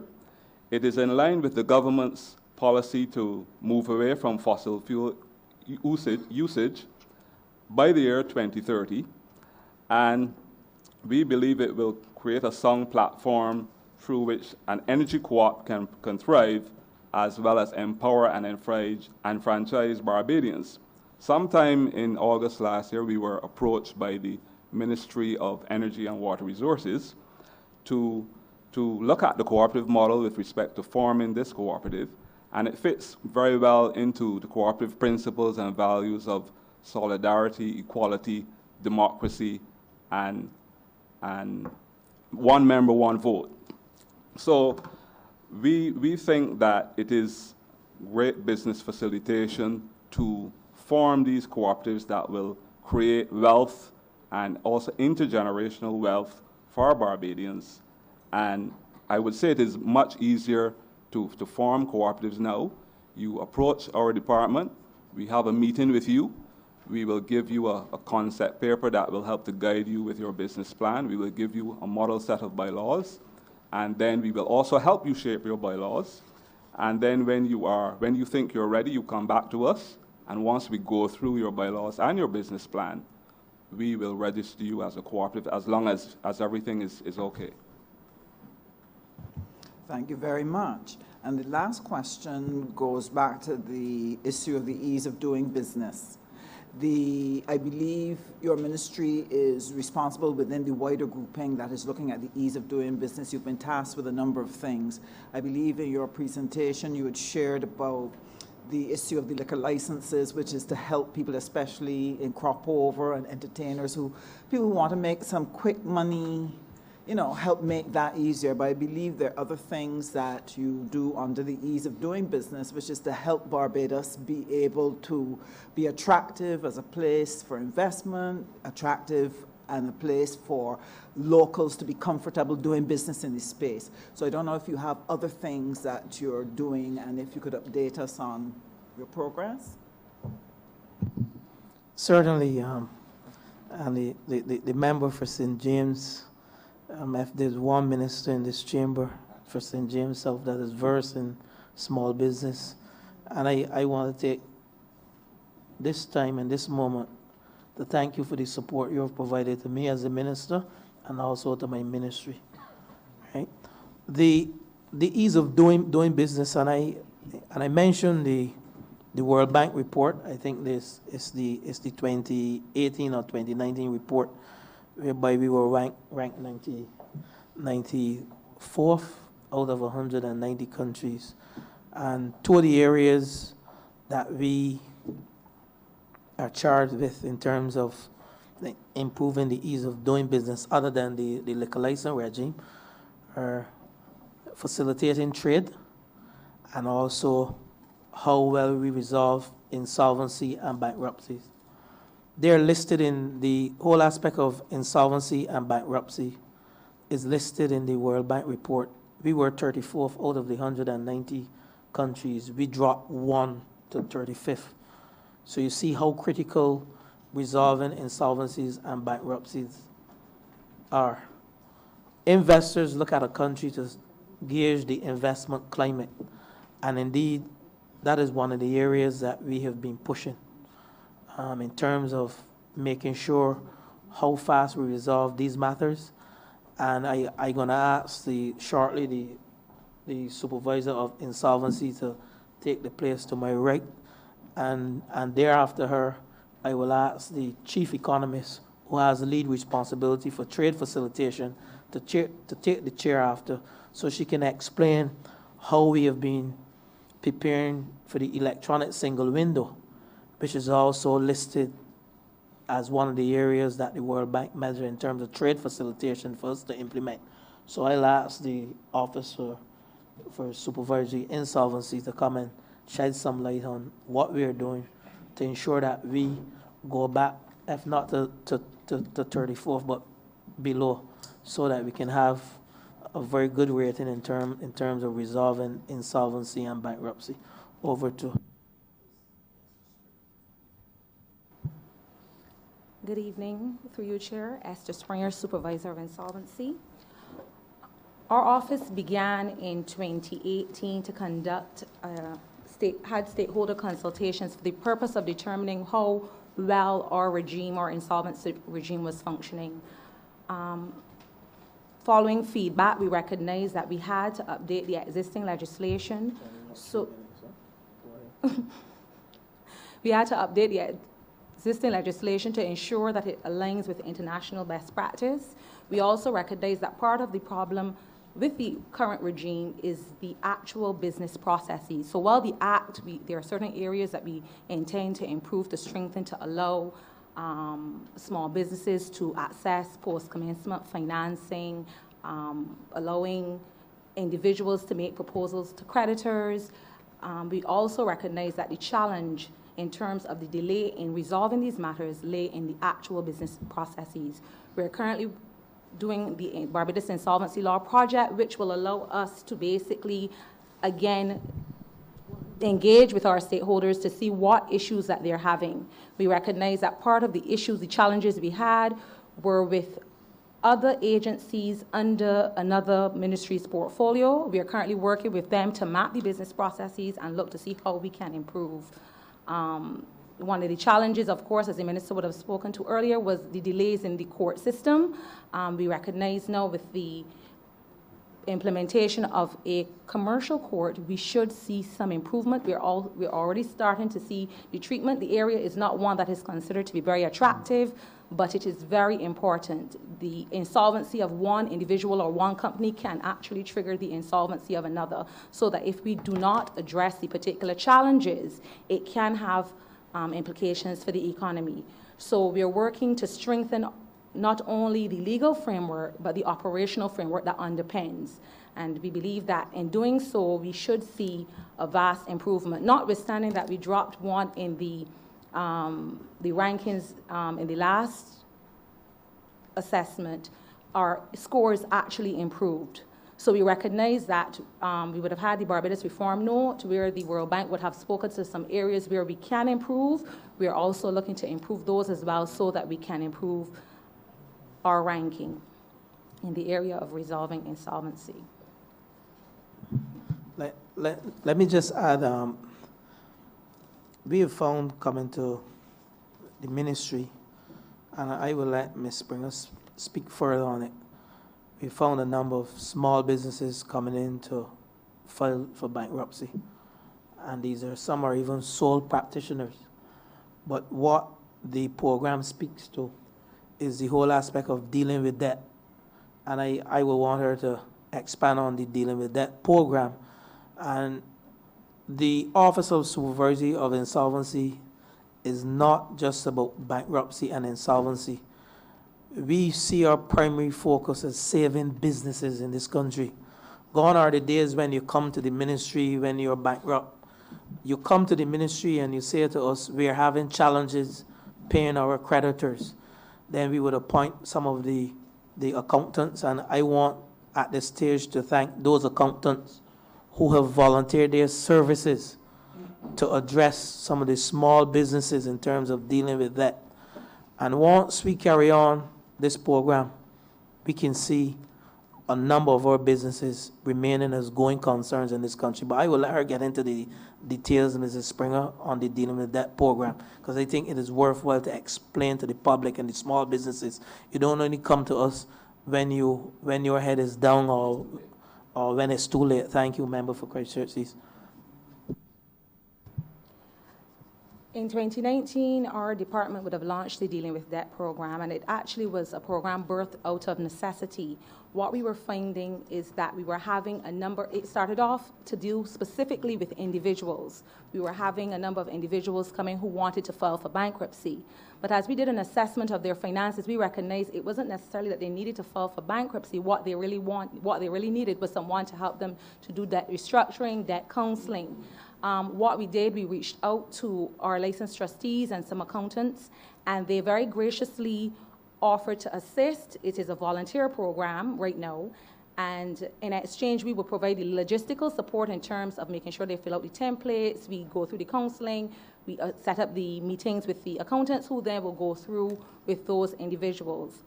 During the latter part of the year, then, as the program became to be known, we had a number of sole proprietors and persons registered under the Registration of Business Names Act. They would have approached us as well. At first, they started on the premise that they needed to file for bankruptcy, but then in doing the assessment, we recognized that they were not necessarily at that stage, but really needed accounting assistance and debt restructuring and debt counseling. So part of the program, you have to go through mandatory financial counseling, and we're so happy that the financial literacy bureaus coming on, because then we would have a partner to whom we can refer these matters, because we don't have all of that skill set in-house, and it will take some of the burden off of the accountants who are giving their services currently voluntarily.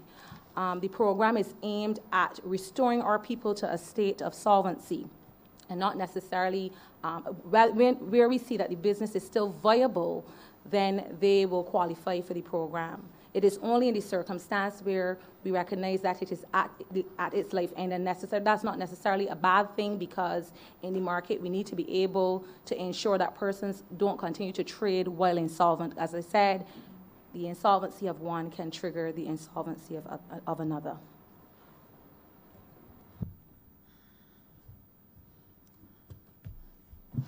The other program is the electronic single window, an initiative, and I would ask the chief economist, Mrs. Katrina Bradshaw, to share the whole trade facilitation experience and what we are doing in the ministry in terms of to improve the ease of doing business with the chamber.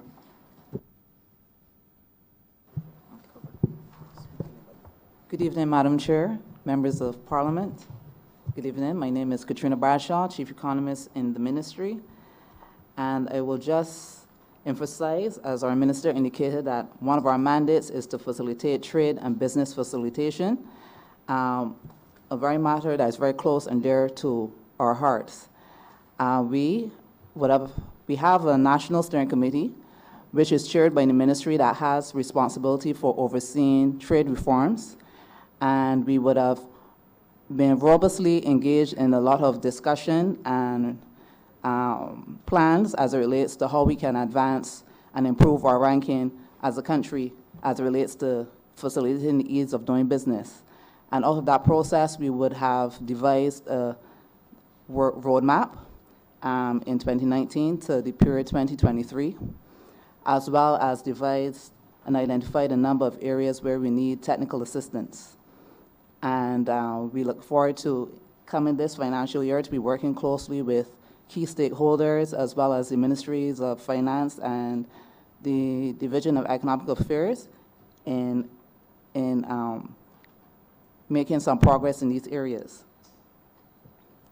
One of the key areas that we have identified would be the need to facilitate and improve trade at our borders, and we're looking to launch an electronic single window platform, which will facilitate, provide a single window where importers can apply for license permits or certificates within a single window environment, and have that process by the government agencies involved. So we're making a one-stop window to ease and facilitate business in this area. So we're looking forward to having this initiative coming to Cabinet shortly. Thank you. Honourable Member for St. James North. Thank you. Thank you, Madam Chair. Minister, I commend you and your ministry, your team, for the progress you have made in the development of small business so far in such a short space of time. The trust loans, of course, has been truly amazing. The figures you quoted, almost 2,500 new jobs, the progress you have made in terms of developing small business. And of course, we're in a situation where when as you implied, the honourable member who now sits as representative for St. James South was president of the Small Business Association. I believe they had about 16,000 businesses registered as small businesses in Barbados. That declined to probably about 10,000 in the last decade. And your mandate, of course, is to build that back up, considering, of course, that small business is the lifeblood and energy of commerce in a society. And commend you as well in terms of the procurement legislation to give incentives and priority for community groups and organizations and persons with disabilities to gain access to government contracts of $250,000 or less. That is commendable. Direct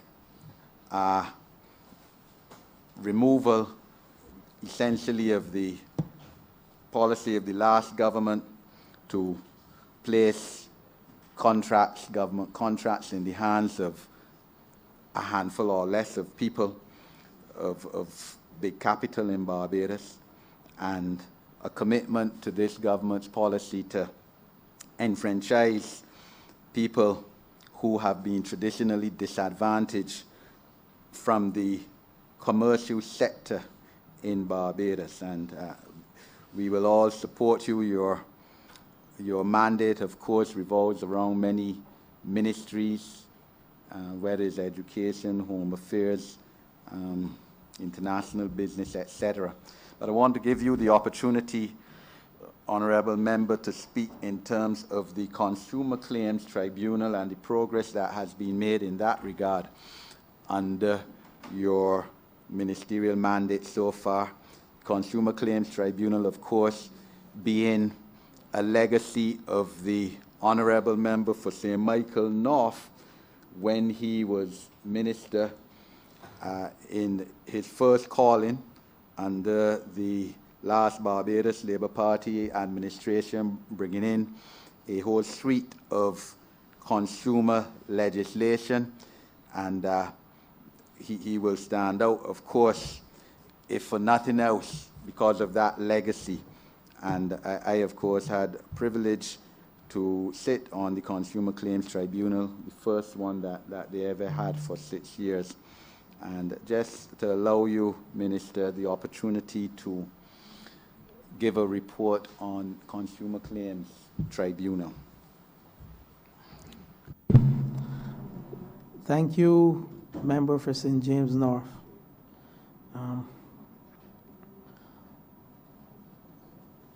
The Office of Public Counsel, that office is responsible for dealing with claims of less than $10,000.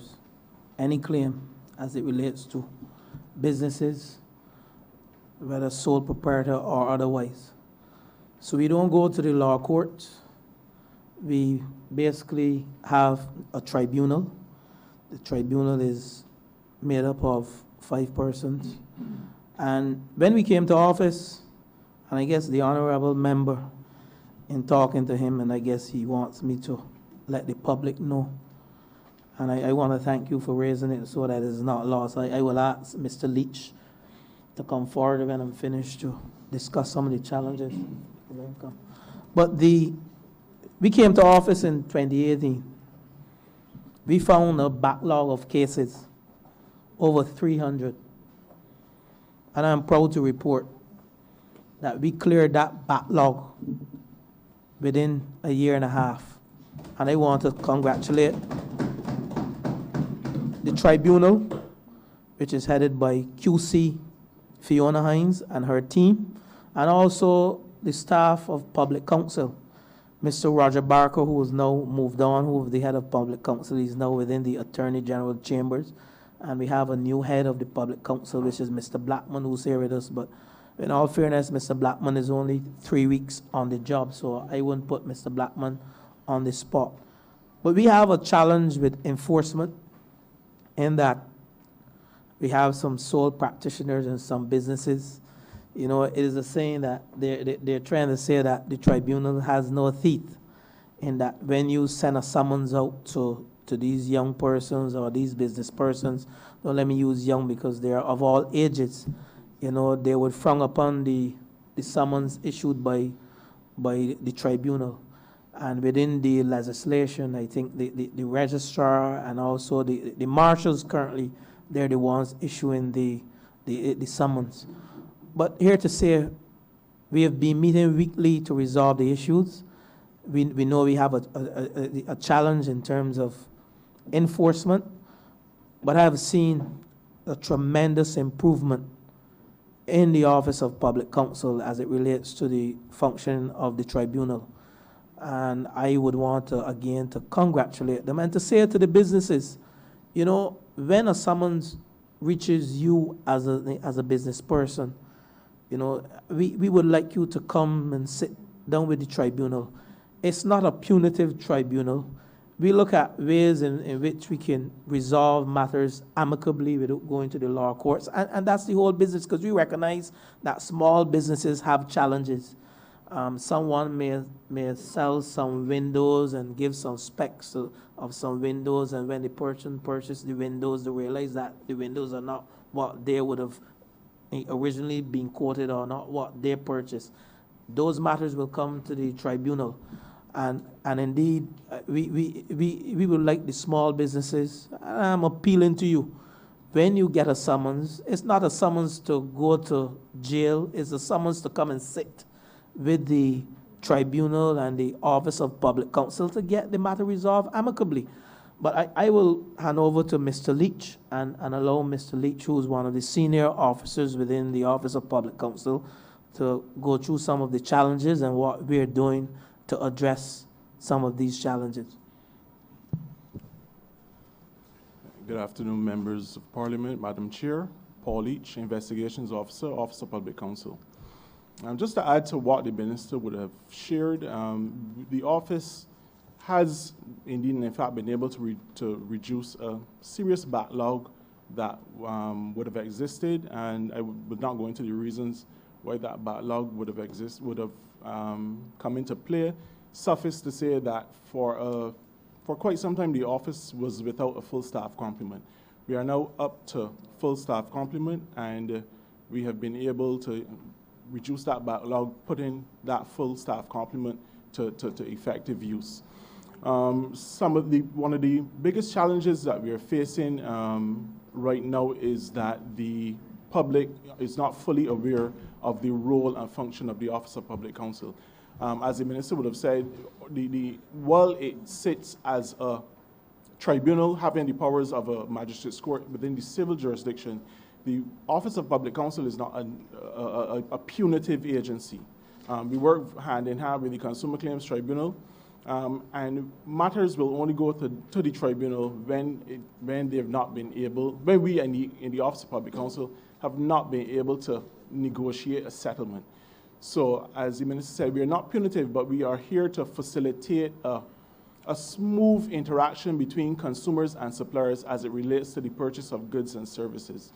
Having said that, what I would want to say is that going forward, we want to build out that relationship between the Office of Public Counsel and the wider business community. And we speak to the ease of doing business in Barbados. We want it to be a situation where consumers feel safe within the confines of transacting business. And within the context that we are speaking of, we're not only looking at local consumers, but we're looking at consumers from the region, and as tourism plays a vital part in the development of our economy, we also want to look at the wider world so that persons coming from overseas to spend holidays in Barbados are comfortable and secure in the knowledge that there is a level playing field, a fair playing field in Barbados for consumers, and they can buy their goods and services without having any fears of any ill effects of that interaction.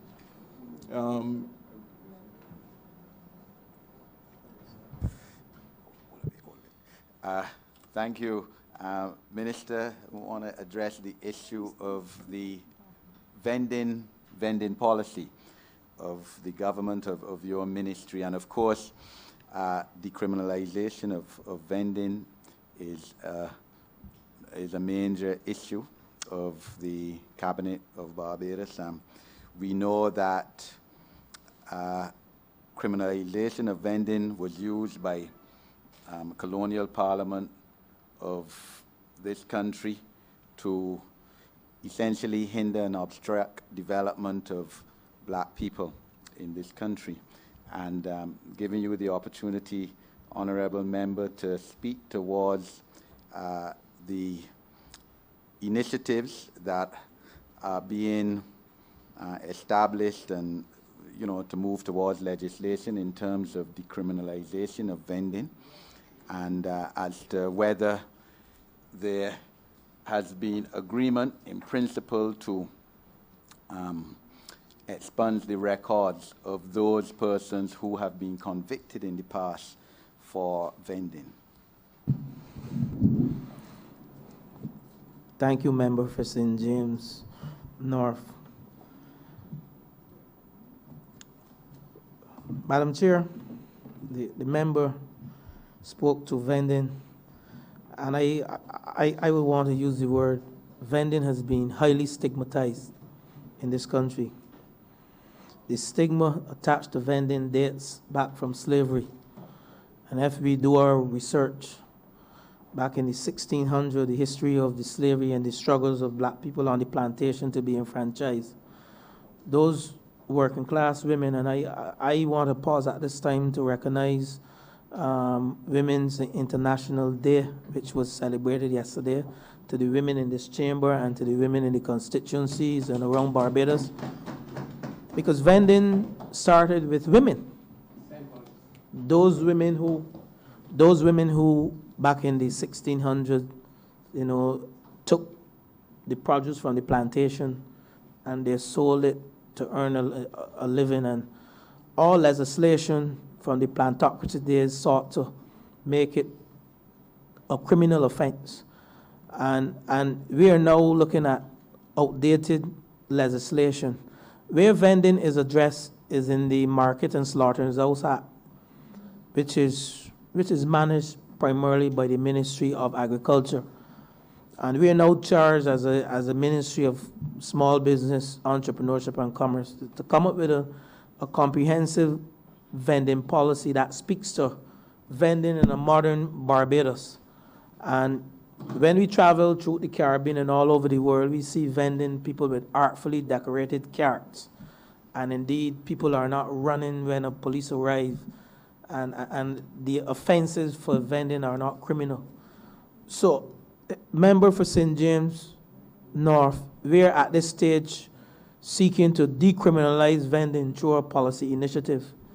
And we have proposed to our cabinet, and the paper is sitting with cabinet presently, to address the matter whereby vending, similar to a ticketing system we use with our cards, we don't want to send persons to jail for vending. Vending must take its rightful place in the economic landscape of this country. Vending is commerce.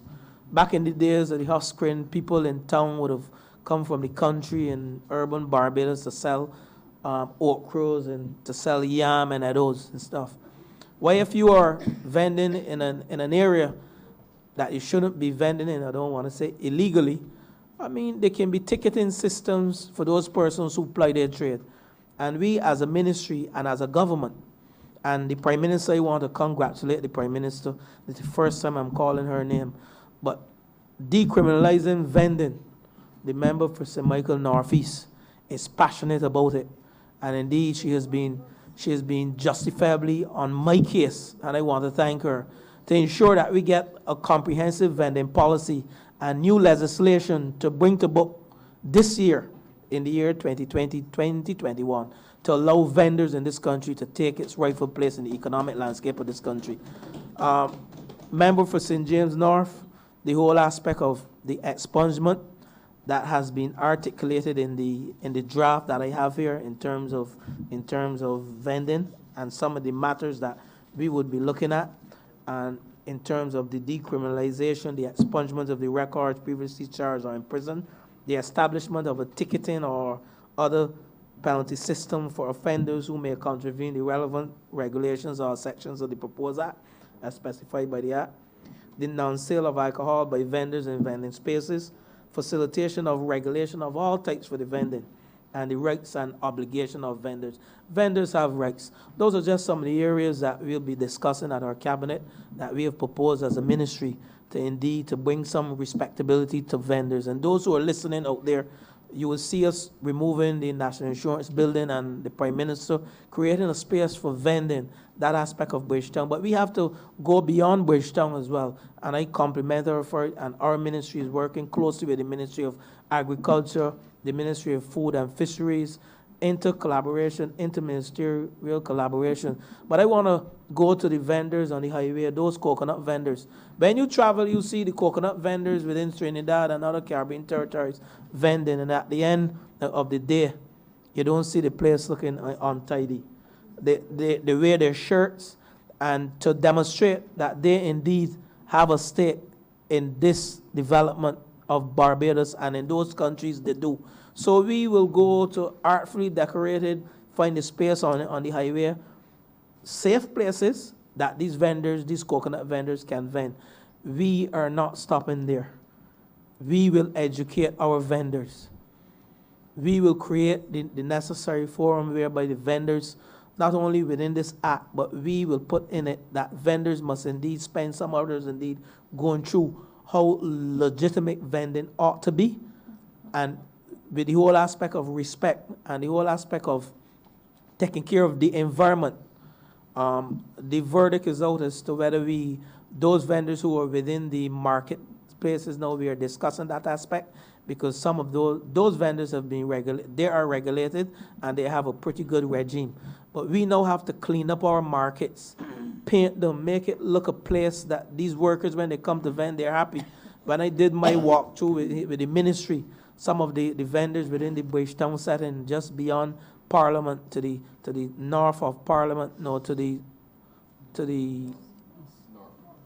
north of Parliament, the northeast section of Parliament. I forgot the name of the vendor stall.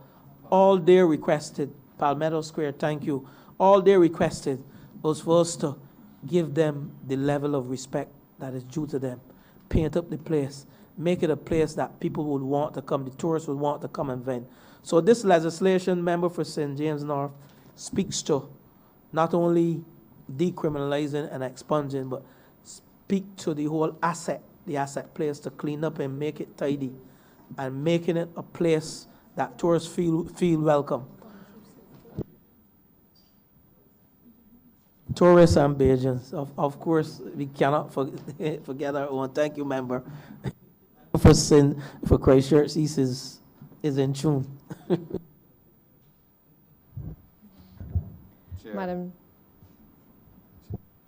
I would just use my final intervention to give the minister an opportunity to speak about another legacy of the Honourable Member for St. Michael North at the Fair Trading Commission, and in terms of what developments and progress the Fair Trading Commission has made in terms of regulation in Barbados.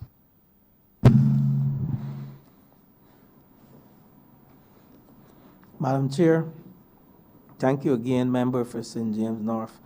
Indeed, you're stretching the entire ministry. You're going into every aspect of the ministry. Fair Trading Commission is the regulator for utilities, fair competition, and consumer protection. The fair trading in those three areas over the years, and I want to go back to in history to come forward. We recall the sale of BNTCL, and indeed that was a fair competition matter that the Fair Trading intervened in. And the Fair Trading Commission, I would say to you, they have been doing their part in terms of regulating utilities in this country and fair competition. I just mentioned that one with respect to the sale of BNTCL to Sol. Fair Trading blocked that sale because they thought it was unfair competition. In terms of utility regulation, the Fair Trading Commission has been working closely with the Ministry of Energy. And indeed, I am pleased to report that the Fair Trading, they have finalized the setting of the tariff rates for renewable energy for less than 1 megawatt for investors in this country. And that is a breakthrough in terms of building investor confidence, that investors can indeed invest in renewable energy. And at this time, I would pause and ask the Director of Utility Regulation to take the seat here to my left and let her come and explain, because fair trading has a duty to ensure that the renewable energy sector is indeed built out. And we will come up with a policy that not only for investors, working closely with the Ministry of Energy, not only for investors below 1 megawatts of renewable energy in terms of a tariff rate, but that those persons who are interested in going above, like the 5 megawatts and up to 10 megawatts, have a policy framework whereby they can negotiate with the utility. But fair trading has a role to play in terms of making sure that the consumer is not charged high prices, too high a price, and that there's fair trade as it relates to regulating utilities in this country, and that the monopoly is properly regulated to ensure that the renewable energy sector and now the electricity sector is indeed such that the consumer is given a fair share in terms of electric bills, in terms of investors now who will invest in renewable energy, who will sell all of their electricity produced by renewable energy to the grid. We will work closely, or we have been working closely with the Ministry of Energy to ensure that that sector is built out and no one is taken advantage of, neither the utility or the consumer. But I will pass over to the Director of Utility Regulations, who will get into that aspect. Good evening, Chair, as well as parliamentarians. My name is Dr. Marsha Athley Akechi. I'm the Director of Utility Regulation with the Fair Trading Commission. I note that the Minister spoke extensively on the fact that we have to engage a number of different stakeholders.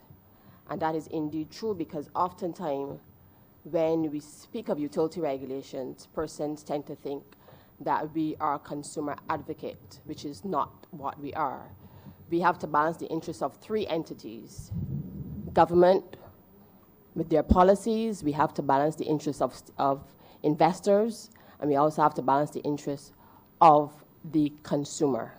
So that is a delicate balance that we have to walk that sort of tightrope.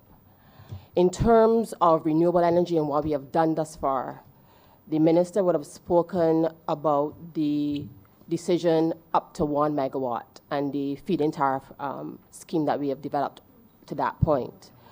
So within that decision, we would have given a number of ranges in terms of the rates based on capacities and the different types of technology.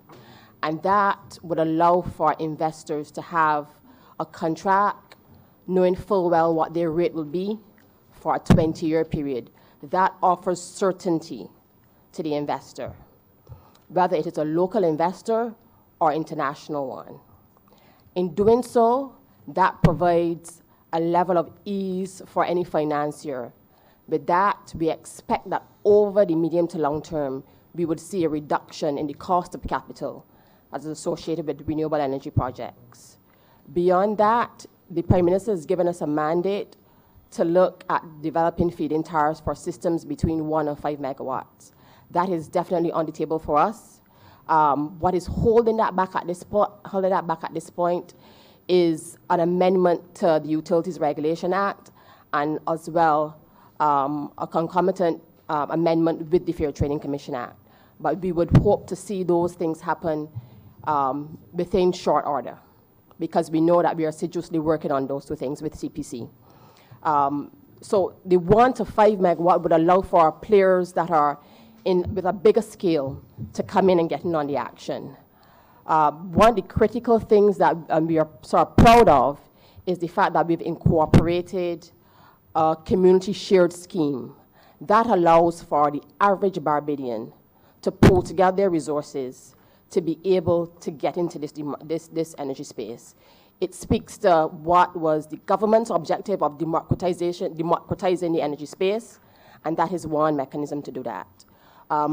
Earlier, there was talk about the cooperatives. That is another mechanism, and we gladly applaud that initiative. So the Commission is doing multiple things in order to be able to bring energy on board. One of the other things that we want to look at going forward is the whole idea of looking at storage and developing a framework for storage. That is a critical component for our build-out. If we are to achieve the levels of renewable energy, which is anticipated in a capacity of around 625 megawatts over the long term up to 2030, that means that using the resources that we have right now, which are primarily variable resources, that is wind and solar, which are variable, meaning that they cannot be relied upon for consistency as opposed to fossil fuel, which is base load and adds firm capacity. That means that we have to develop the framework for storage to allow for us to be able to provide some firming of the system. Storage does not only do that, it does a number of other things in terms of offering reliability to the grid, voltage and frequency regulation, a number of other things.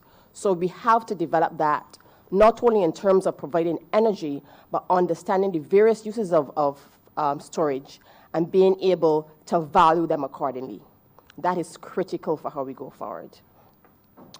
The other component that I would want to speak to would be that of the methodology.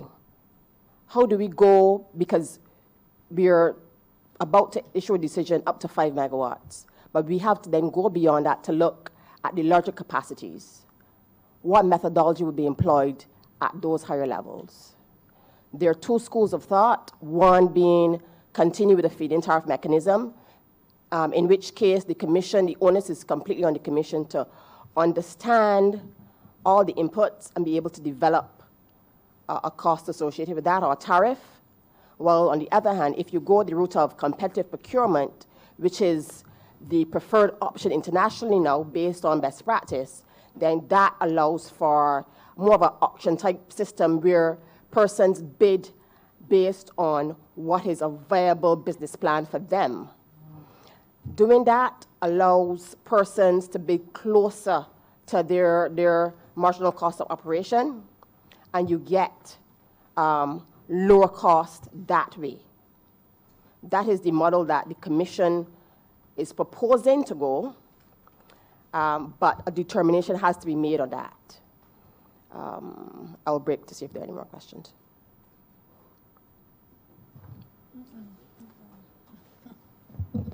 Madam Chair, I beg to move that you do now leave the chair and report progress to His Honor the Speaker. I beg leave to sit again. Second. Question is, I do not report to His Honor the Speaker progress and ask for leave to sit again. All honorable members in favor, please say aye. Aye. All honorable members against, please say nay. Methinks the ayes have it.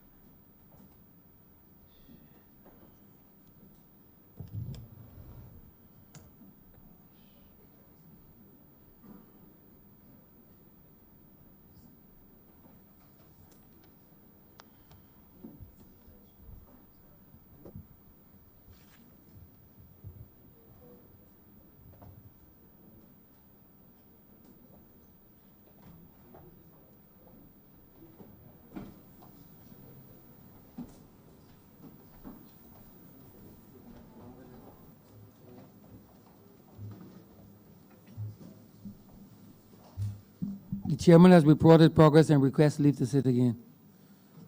Honorable Leader, Government Business. Thank you, Mr. Speaker. I beg to move that the House be suspended until 3 p.m. tomorrow afternoon. Huh?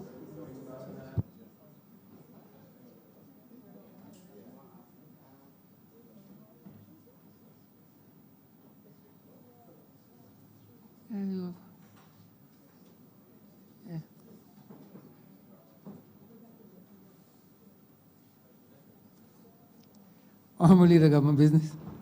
Mr. Speaker, I beg to move that further consideration of the estimates be postponed until tomorrow at 3 p.m. in the afternoon.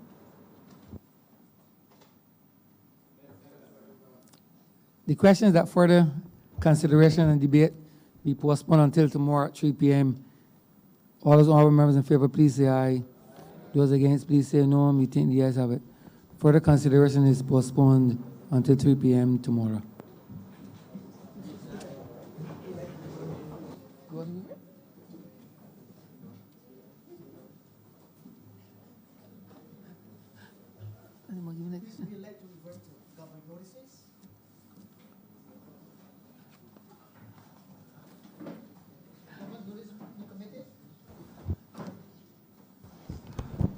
Honorable Leader, Government Business. Mr. Speaker, I wasn't provided with that on the order paper, that's why. I wasn't provided with it. Yeah, but I didn't get it. Yeah, continue, Honorable Leader. Mr. Speaker, I beg to give notice of a resolution to grant the sum of $1,011,082 from the Consolidation Fund and to place it at the disposal of the government to supplement the estimates 2019-2020 as shown in the supplementary estimates number 14, 2019-2020.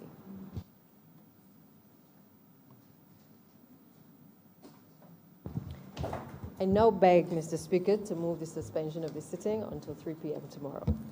The question is that this honorable chamber will be suspended until Tuesday at 3 p.m. All those honorable members in favor, please say aye. Those against, please say no. Me think the ayes have it. This honorable chamber is suspended until tomorrow at 3 p.m.